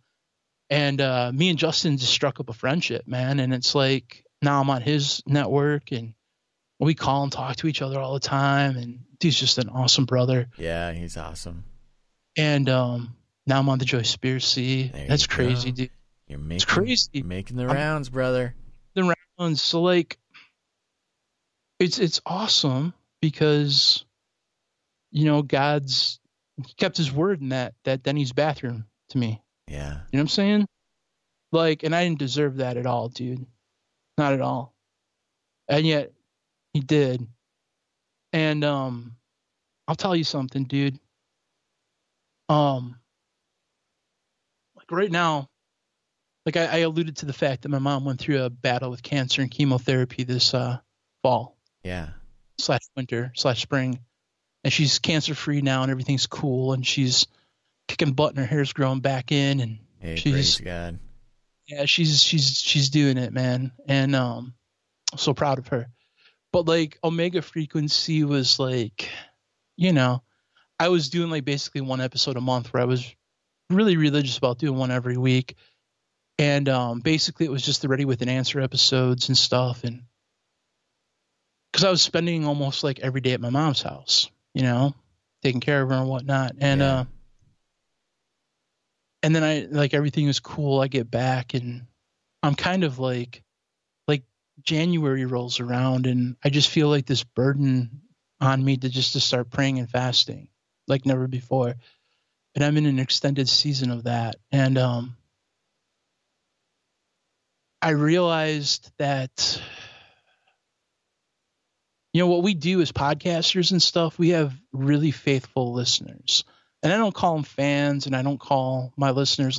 I call them the frequency family. Yeah. Because like they've been there for me in my darkest of hours, and I've been there for them. We're like a family, dude. Like I didn't know anything about social media until like I fully understood it, and then I still don't understand it half the time. But like one thing I did was I made some really cool connections with people, and people that listen to the show, and they've just become a family. And so like my listeners are the best listeners in the world, man. And we share a lot of listeners, and so exactly the type of people that we share, man. We have a tremendous luxury of having some really passionate people that follow. Yeah, amen. And that are really interested in truth, dude. And like you guys are holding down the conspiracy ends of it, and you're holding down the joy ends of it. And Justin, he's making videos at Skywatch now, but he was holding down the conspiracy thing for a while. And my niche is like Omega Frequencies, a podcast about the beginning of the end, but like we rarely discuss Bible prophecy on the show. Because my thing is like, if you're not awake to the fact that Jesus is coming back soon, then go find another podcast. You're like, because right, obviously you're awake to this. Most of the people are awake to this. My question is, okay, what does that mean? Like, what does that mean that Jesus is coming back soon? Like, What does that mean to the church? How should we act? What should we do? What should we be about? Like, I think that one of the greatest problems we have, and a lot of the problems that we have with the religious confusion within the church today, is that we have people like Bert Clendenin, David Wilkerson, Leonard Ravenhill, all these people that were like the generals of our faith have gone on to be with God, dude. Mm. And there's like a vacuum of just really good theological teaching. You know what I'm saying? Yeah. Like these dudes had depth to their theology. And I'm not like one of these dudes that are like, oh, no, the Spirit can't move, because I'm still Pentecostal. I still believe in all that stuff passionately. Like I said, I've been chasing that experience that I had in that church for a long time, especially now. Like, I want to get back to that power, man. But like, I believe there's a deficiency in the theology, And so like my contribution to the end times prophecy gambit that we're all running here is like ready with an answer. So it's like, if you have a question about the Bible, no matter what it is, write it in, and me and Phil are going to try to answer it. Yeah, live that's on the awesome. Air. So like, that's our most popular thing. And then otherwise, I do a thing called Bride Boot Camp, which is just straight up theology, old school spirit-filled theology for the end times. I'm using a lot of the source material from the School of Christ International and some of the Pentecostal stuff that I was trained in. And it's just old school theology that these dudes believed. And I just, instead of like reading it from a book, though, I just kind of put it in my own hillbilly punk rock words. You know what I'm saying? Yeah. So like, I'll get fired up. But like, there's a series of this, like we're going through series. Like, so we started talking about the mission of the church. Now we're talking about discipleship. We'll be talking about the blood. We'll be talking about the baptism of the Holy Ghost. Like, so the theology is there. And then I started doing like unscripted episodes where it's just me and a microphone, no script, nothing, just sharing my heart, man. And those were the most controversial episodes because I was still carrying around a lot of that wounding still about this whole. Because if there's one thing that I'm known for is I'm fiercely like kind of opposed to the New Apostolic Reformation, because like I've seen the damage that it's done to some of my closest friends, and like that whole thing of like, man, like they tried recruiting me and I almost made the wrong decision, and I didn't realize all the bitterness and anger I was carrying around. I just thought I was being snarky, and basically I was acting like a fool on Facebook, and it was crazy, dude. For a while, there's a little bit of stuff going on there. Yeah. And that's when I realized that we as podcasters have a responsibility not to be jerks, because there are certain people that are attracted to that, like a moth from the flame, and that listen just because they're like, yeah, that BDK, well, he'll call shenanigans on everybody, and he says shenanigans all the time. And he'll do a 7-hour episode exposing all this stuff, and it's like, and I was just kind of in a really snarky place, dude. Yeah. Well, I mean, and it came from a a legitimate place. You know, I mean, you had the experiences, you had gone through, you know, I mean, such a roller coaster, and given yourself so fully to that at the time. And yeah, when that came around, it you know, it's a controversial area for sure. But I think you make a great point when you know, and I think it takes a while for some people to realize. I mean, it's one thing to like see, and now we're just talking podcaster here. It's one thing to see numbers, you know, on a spreadsheet, like on your back end of the Libsyn, you know, that's one thing. But then when you realize that, you know, when you're putting words out there, you're putting ideas, you're putting sentiments out there that people are willingly listening to and paying attention. Emulating. Worst of all, paying attention to.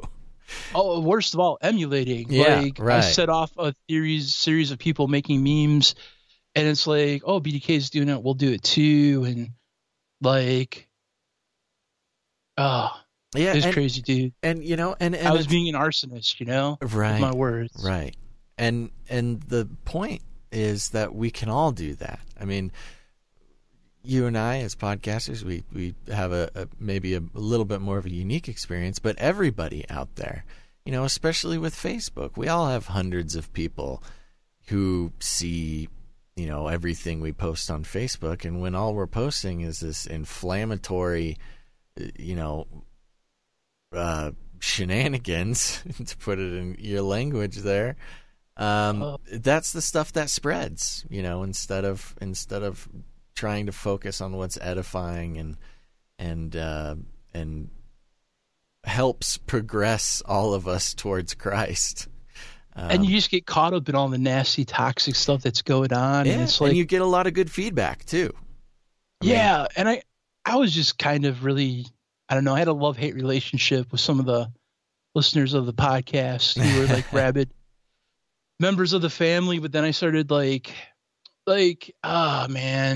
Phil, my bro, like turned me on to writings of the early church fathers. That's his gig. And he turned me on to some of that stuff, dude. And it's a really unique study of how, like, for the first 300 years, the ante-Nicene, before all the Catholic stuff got washed in there, but like for the first 300 years of Christianity, how very much like the Book of Acts they were. Right.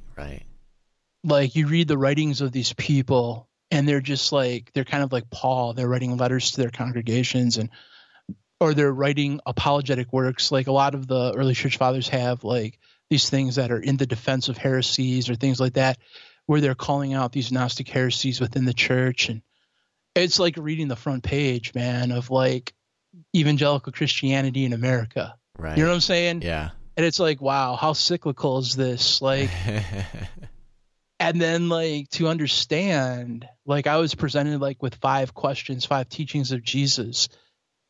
Like, why did Jesus teach these 5 things? And like, how come they're not taught in churches anymore? And it really kind of rocked my paradigm, man. You know what I'm saying? And like, I was like, wow, dude. Like, so I did an episode called Faith, Fear, and Gunfire. Where, and this was like right around the time of David Hogg and that whole blow up. Yeah. And me and Phil were like, you guys understand that like the early church was nonviolence. Yeah. And that they wouldn't have been pro-gun. Yeah. And not only wouldn't they have been pro-gun, but... Ooh, you better watch yourself, boy. I know. Like, talk about just peeing in the wind, man. Like, dude, I wasn't prepared, man. And like, I wasn't saying anything. I wasn't trying to be David Hogg. I wasn't telling people not to own guns. I was just like, what do we trust in? You know, do we trust in our guns more than we trust in Jesus? And why did Jesus, you know, like, why did Jesus tell us to love our enemies? You know, like, Jesus wasn't a pacifist. He was just giving us greater weapons to fight with. Yeah. He was like, look, dude, your real enemy isn't flesh and blood. It's the devil. And I'm going to give you, like, you guys are fighting with spears, guns, and swords. Those are like slingshots. I'm giving you atomic bombs called prayer and intercession. Like, why don't you focus in on using that, you know? Yeah. And so, like, we were telling basically people to calm down and not get swept up in this stuff, you know, and just trust Jesus, you know, and people thought they were calling me the David Hogg of gospel preaching. Right. And like, yeah. And like the fans who were rabid followers, man, turned on me for a little bit. And I was like, oh, shenanigans, you know. And so instead of like backing off, I doubled down and started doing more episodes on it. Yeah. And I'm like, let's see how far I can push this, you know. And then the memes started coming. I was like, I didn't even realize how just crazy I was being. Yeah. And that's bold, man. I mean, I respect that so much. I mean, and especially when you do have people listening, it's you want to not have a mob turn on you with pitchforks and fire. You know, I actually did an episode of Ask Baz for my Patreon supporters. And man, when I saw that question come across for gun control, that's terrifying. That was a terrifying moment. It was a terrifying moment. You know, I gotta say, I'm glad it was for a bonus episode, so the people who had to hear it had to pay to hear it. So it was a smaller audience. It was a much smaller audience, and you know, I like to think that I was very reasonable and level-headed too, and I think we're on the same page as far as that goes. But it was scary. It was scary coming out there and as an American Christian, not reciting a party line, right? In regards to that, I mean, I don't think I said anything disagreeable. I think anybody who takes a second and listens and thinks about it would fully agree. And actually, I'm very thankful that the people who do support me on Patreon did more or less agree.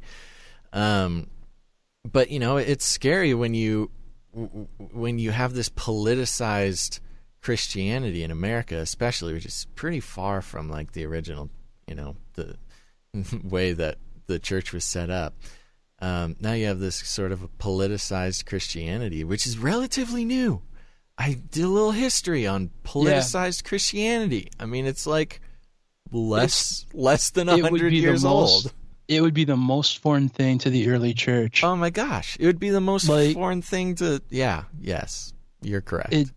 It's insane, dude, how we pledge allegiances to systems that Jesus, and the early church fathers write a lot about it. Oh, because they lived in Rome, dude. The whole thing was like the whole thing was the New World Order, politics, you know, like talk about an antichrist system, you know. Yeah. And I'm not saying that the Caesar was the antichrist. I'm not preterist, but like, it certainly mirrored it. You know what I'm saying? Yeah. Like, and yet they were like, Jesus told us to to win souls, and we're pilgrims passing through. He didn't tell us to vote out Rome. He told us to, you know, not love our lives to the death and to love people and do all this other stuff. So like, I'm changing a lot of the way I look at, you know, what I was taught denominationally. And I blame Mennonites and Amish people. Like, they are crazy and they talk to me about some crazy stuff. And it's like, that kind of makes sense, but not really. But then anyways, like this whole Anabaptist movement's kind of cool. But anyways, like I've been praying and fasting, and I was totally getting out of line, dude. And I ended up doing like 2 episodes or so ago. I ended up doing an episode called Stories and Shenanigans. And there was only one person that caught the fact that I was riffing on Shamrocks and Shenanigans by House of Pain. Right. But, yeah. But, and good to that one listener who did catch that, by the way. But basically I did an episode where I call Shenanigans on myself. And you probably haven't heard it, but like, it was crazy because, like, basically the whole reason I did it was because I was listening to your show. And I was just going through the back catalog, trying to put some joy in my life, dude. And I came to Jen Doe's episode, man. And I'll tell you something, dude. That testimony was crazy, dude. Yeah. That testimony rocked me, man. And I listened to that whole thing in one sitting, and I kept like waiting for her to get saved in the story, because this thing was like a horror story, dude. It's like the devil was like the monster in the house from the movie horror story tropes trying to kill this girl. You know what I'm saying? Yeah. And I'm just waiting because it's like testimony time at church. And I'm like, yeah, it's going to be awesome when she gets saved. And I'm waiting for that moment, that awesome moment so I can rejoice a little bit. Because like right now, I'm just like, she's doing it. The terrorists are going to win. And the abortions and the 9/11s and the strip clubs. And I'm just like, wow, dude. And this is what's so crazy. And the only reason I'm sharing this is because I didn't share that full story on Shamrocks and Shenanigans. And I just wanted, before I leave, because I know we're getting late, I want to leave your listeners with something cool, because the Joyspiracy had a huge part in this. Man, it was crazy. So she gets to that point in her testimony where she receives Christ, right? Yeah. And it's because she's reading the Shack. Yeah, and, right. Yep. Oh, I got so upset. Because I'm like, the Shack? What the heck, man? Like, that book is dangerous, bad theology, and all this stuff. And, like, I'm upset. I was robbed of that feel-good moment that the Joyspiracy... You didn't get the payoff you were looking for? The joy that you promised, Basil, did not get unloaded in me in that bit, and I felt like I needed a refund. And I would have came after you for a refund, but your show's free, so I can't do that. So... I'm listening to this, and I'm going to this church and blah blah blah, and I don't even know Jen Doe. I've never talked to Jen Doe, and I know she's the administrator to Canary Cry, but like she pops up, she listens to my show from time to time, and she's popped up in live episodes here and there, and commented stuff, and I'm like listening to this podcast with her in it, and it wasn't like I was seeking that episode out. It was just the next one in the queue. You know what I'm saying? Right. Yeah. And it started off like I'm playing Madden, but listening to it in the background because I'm just grinding solo challenges. And and then like 5 minutes in, like the video game system's off and like the headphones are turned up and you're just listening to this thing. And I'm just sitting there and the Holy Ghost just got all over my business, dude. He just did, because I was like, what is the matter with me, man? Like, I got saved in the 700 Club. Yeah. Like, that was something I don't agree with. Like, televangelist and stuff. Like, God can save anyone using anything. And it's a real shame that, like, Christians who have their theology on lockdown, that God has to step over these people to use people with questionable theology, because at least they're preaching a Jesus that loves people. Right. You know what I'm saying? Yes, man. And so, like, it's an indictment kind of on the church, but I never looked at it that way. And, man, that was like on a Thursday. By like next Tuesday, like it was just me and God he was taking me to the woodshed, man. But like what was really crazy about this whole thing, what started it, was like minutes after I got... Sorry, so this was fairly recent then? This was very recent. Oh, so, wow. like, I turn off this episode, and I'm taking a minute and I'm thinking, like, why did that offend me? It should not have offended me, Mm-hmm. Like, God can, like, what is fundamentally twisted in me still? Because, like, I'm doing this season of prayer and fasting to get rid of this garbage in my life. You know what I'm saying? Yeah. Because I know it exists there. Like, the greatest act of spiritual warfare isn't walking around anointing stop signs with oil and casting out demon principalities on powers and towns, and basically you're playing Dungeons and Dragons hoping to roll a nat 20 in the spirit realm. Oh, you know what I'm saying? Wow. So it's like, that's not spiritual warfare. Spiritual warfare is God has a calling on your life, but you are impeding that calling from manifesting itself, because Satan wants to put garbage in you, because he knows that garbage will block up the dam of the Holy Ghost moving through you. And like, if you read the book of, I think it's maybe Ezekiel, where he's talking about the river that's flowing, he's like, everywhere the river touches, it brings healing. And it's like, we have to understand that all we have to do is let that river flow and it will bring the healing. All we have to do is just blow up the dam, dude. Yeah. That's blocking it off. And so, like, the greatest act of spiritual warfare is getting rid of your own junk, because that's the hardest place, dude. The devil has no authority over people that you don't give him. And so, like, I was in this, so like, I'm reading, like, I get done with this episode, and man, like, you know how you have your iPad, if you have an iPad, like the notifications pop up on your screen whenever somebody comments or whatnot. Yeah. And so, like, I'm looking at my iPad because I wasn't paying attention to it for like the last 3 hours, because it was a long episode, man. Yeah, kind of wonky with all the cat stuff at the end, but like I'm just like I'm down. That's how we roll, man. That's how we roll, dude. Tornadoes, cats, and all kinds of crazy stuff. So, anyways, I'm the very first thing that I see is Jen Doe is commenting on one of my posts, and I'm like, well, that's kind of crazy. Like, what does Jen Doe have to say about my posts? Because I had posted a bunch of like crazy memes. Yeah. Like kids, only you can prevent fire tunnels, and saw that one. Yeah. Yeah, crazy stuff like that, right? And what was even crazier is that like people were responding in memes, and then like I was responding really stupidly, and then like I was ripping on stuff, and it got out of control, dude. And all Jen Doe commented was, "How's this edifying to anybody?" That's all she said. Yeah.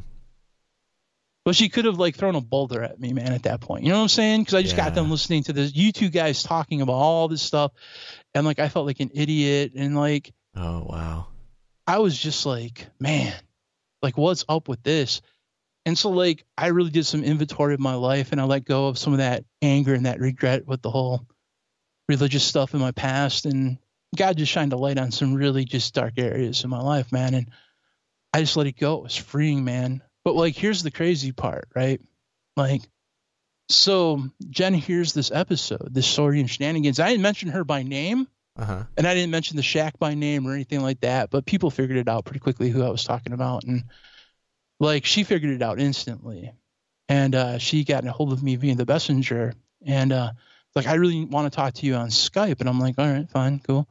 And it was the first time I ever talked to her. And she started sharing this story about how, you know, like I was posting stuff on Canary Cry, and she knew who I was, and she, you know, didn't really know me, but like, you know, reputation and people respected Omega Frequency, you know, whatever this thing was. And like, she was listening to one of my episodes where I like play all these new Apostolic Reformation clips, and she's getting upset, and, you know, she's angry, but then she does something really crazy, dude.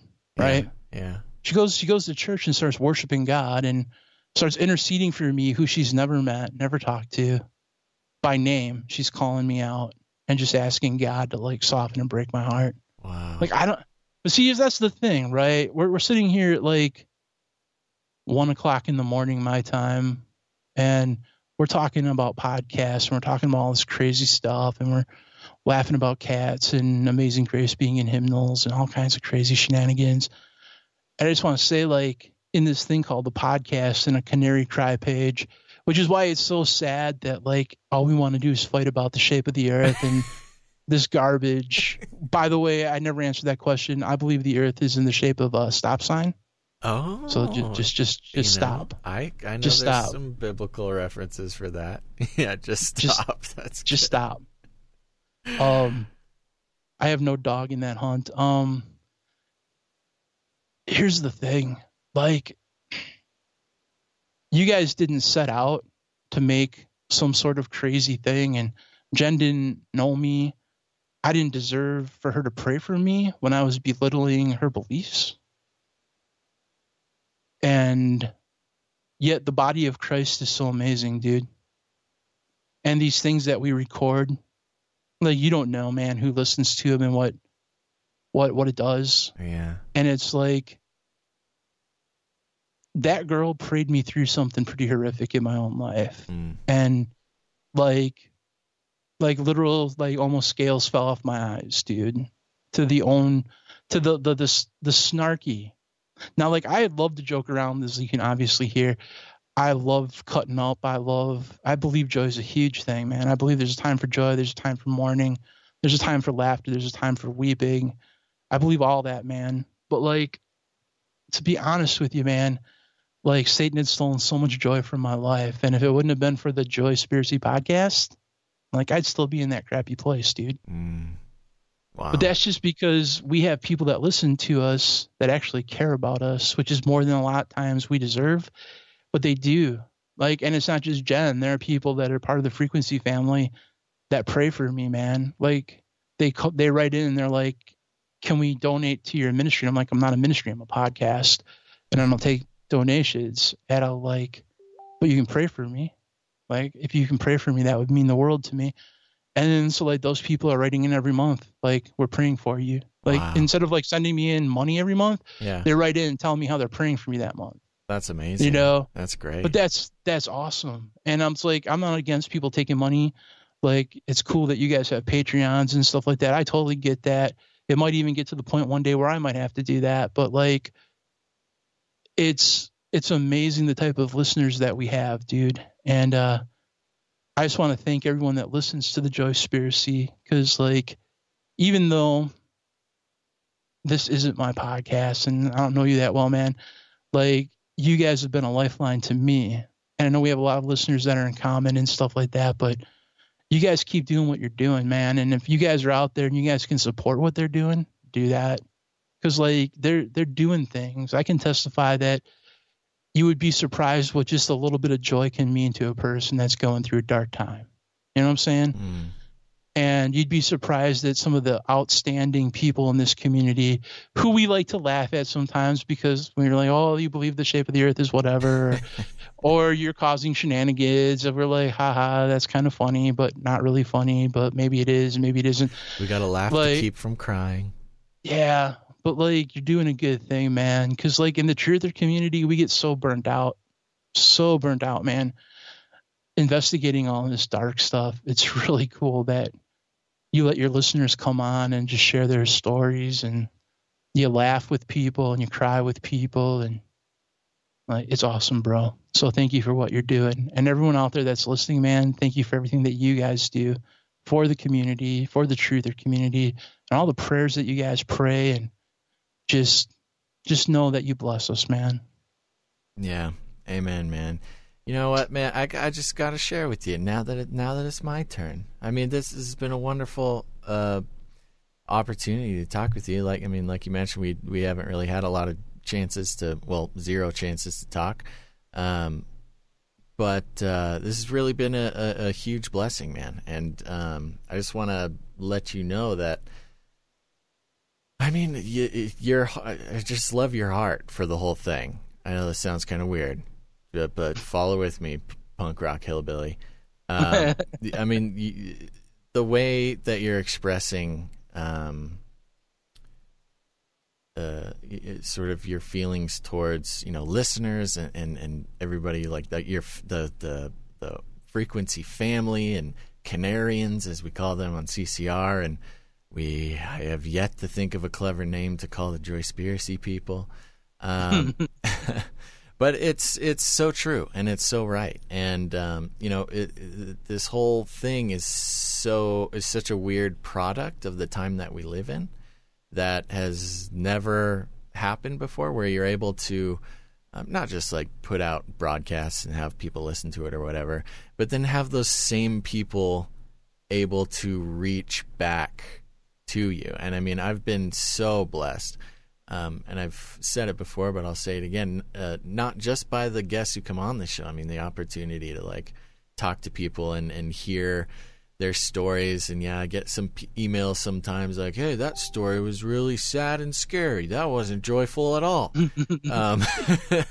But I mean, that's kind of, I guess that's all kind of part of it. I mean, that's part of the joy that we can find, is that it's not all about kind of making jokes and laughing about either fire tunnels or cats or whatever it is. It's not just about laughing all the time, but it is about finding that spiritual family that you can hear their stories and resonate with them and feel connected to them.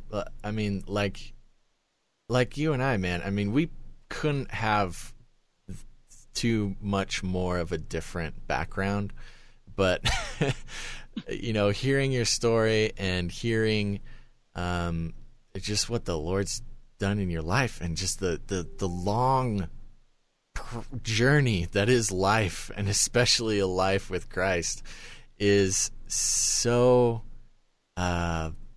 it's so special and relatable in Christ, if that makes sense. We may have so little in common as far as the world's concerned, but listening to you and listening to the other guests that come on the show and listening to other podcasts and everything, we really are one big family. So I just want to affirm that those comments that you made, and just really say that I think, whoa, being attacked by a cat, that we are of one heart. Like and not an official episode until you're attacked by a cat. Yeah, it happens every time. Is that cat's name Kamikaze? Because that's what it just might sounded as well like. be. I got another scar from that one. She says, "Okay, that's enough being so serious, Basil."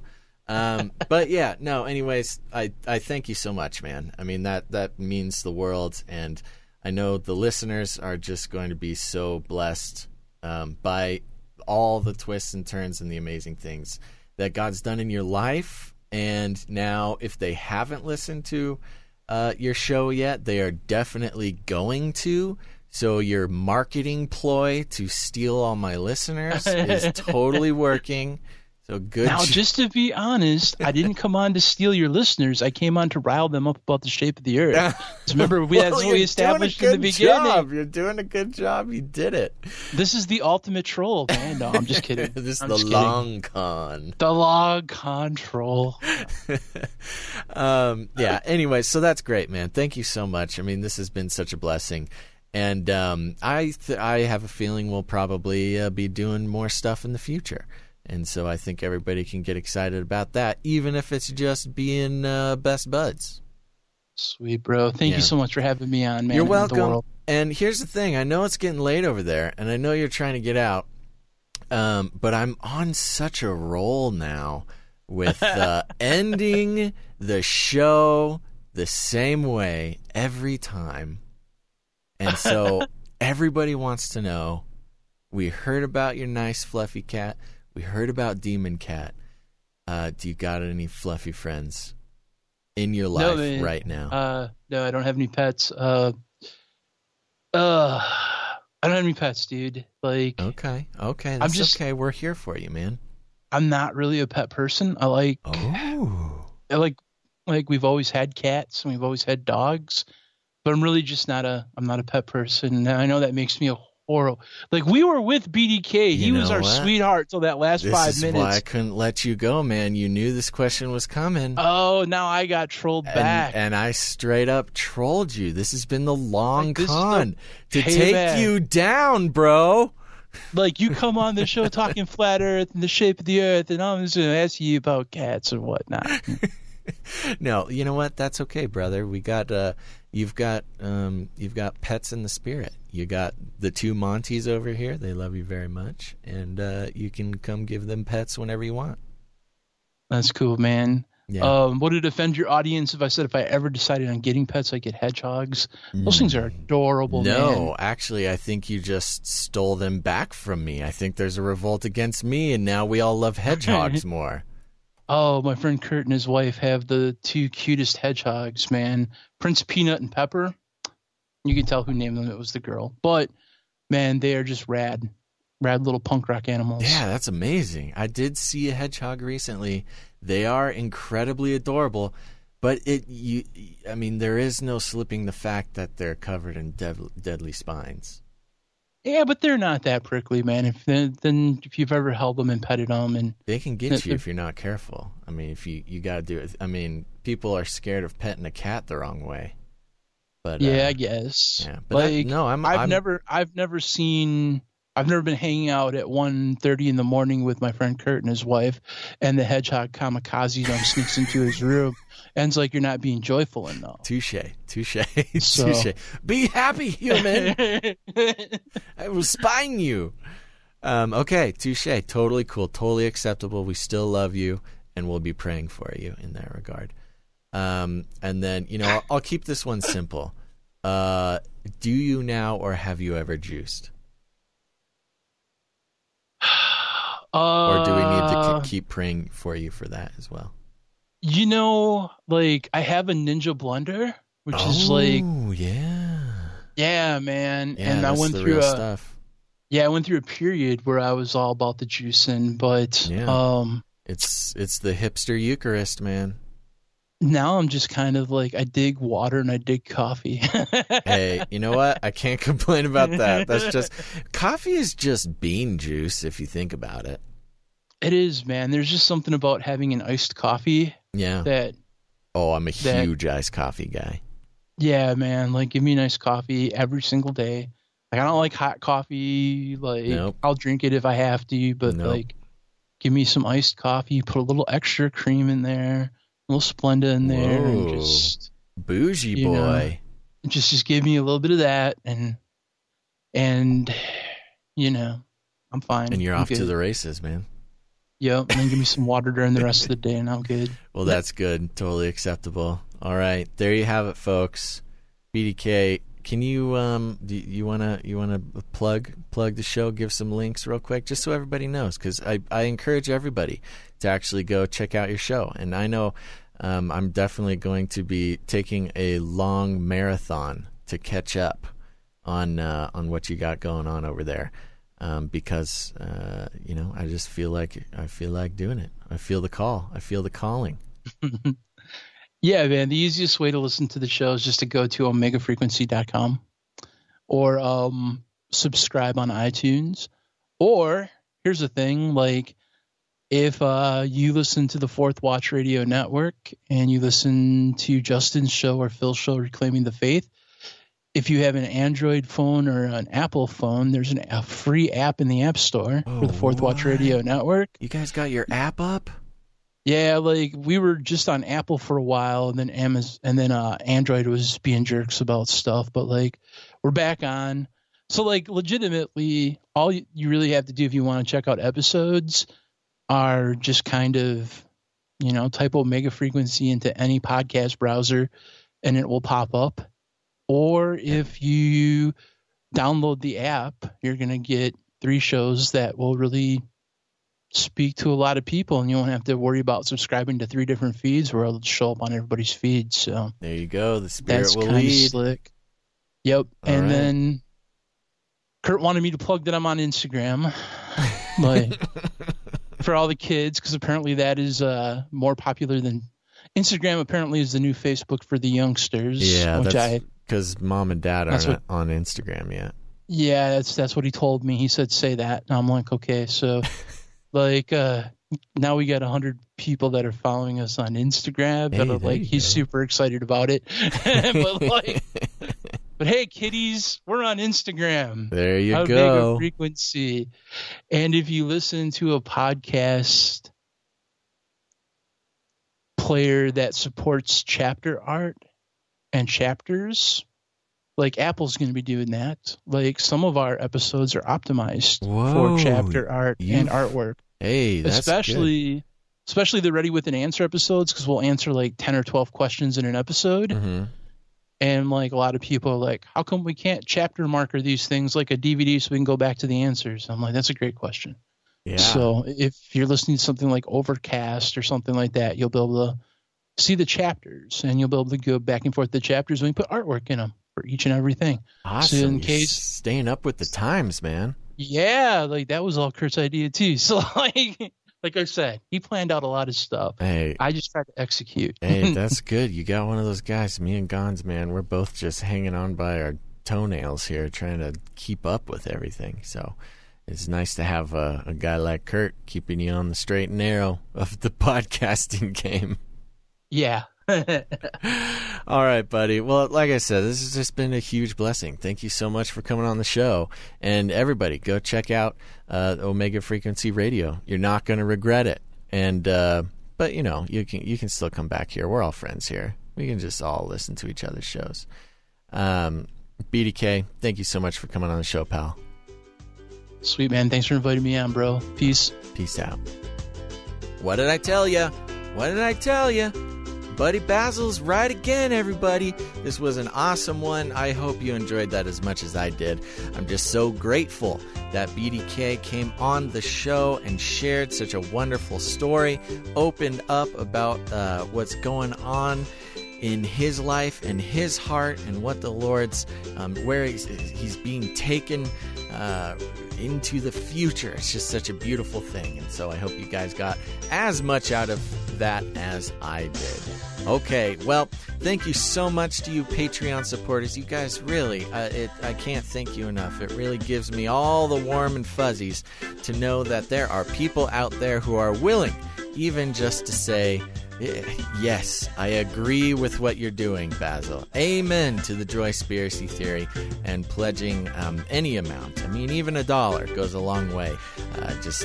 And so if you have not done so yet and you feel called to help support this podcast and this ministry, please head to patreon.com/the Theory. And you can pledge at any amount there, and you can even get some shout-outs for your furry friends or a message read on the show, as well as keeping the lights on over here, everybody. Well, also, thanks to you who have gone to iTunes and left a rating and a review. A rating is stars, 1 to 5 stars. 1 star is like, oh no, I listened to the Joyspiracy theory, and it's like I got trapped in an old-timey refrigerator. And 5 stars is like, oh, I listened to the Joyspiracy theory, and it was very much like walking up to a fancy techno refrigerator and having it make a milkshake for me. Yep, milkshake making refrigerator. That's what the Joyspiracy theory is like. And leaving a review is just putting all that into words, man, so people understand what they're getting into by checking out the Joyspiracy theory. And if you haven't done so yet, pick one of these episodes, one that really spoke to you, and send it to a friend. Let them know about this awesome new podcast. Not only will it help the podcast spread, and that's the whole thing, spread some joy around here, baby. That's what we're here for. But also, you know, it'll make you seem like a cool, tuned-in cultural force, knowing all the cool podcasts. Anyways, tune in next time, and be good, y'all.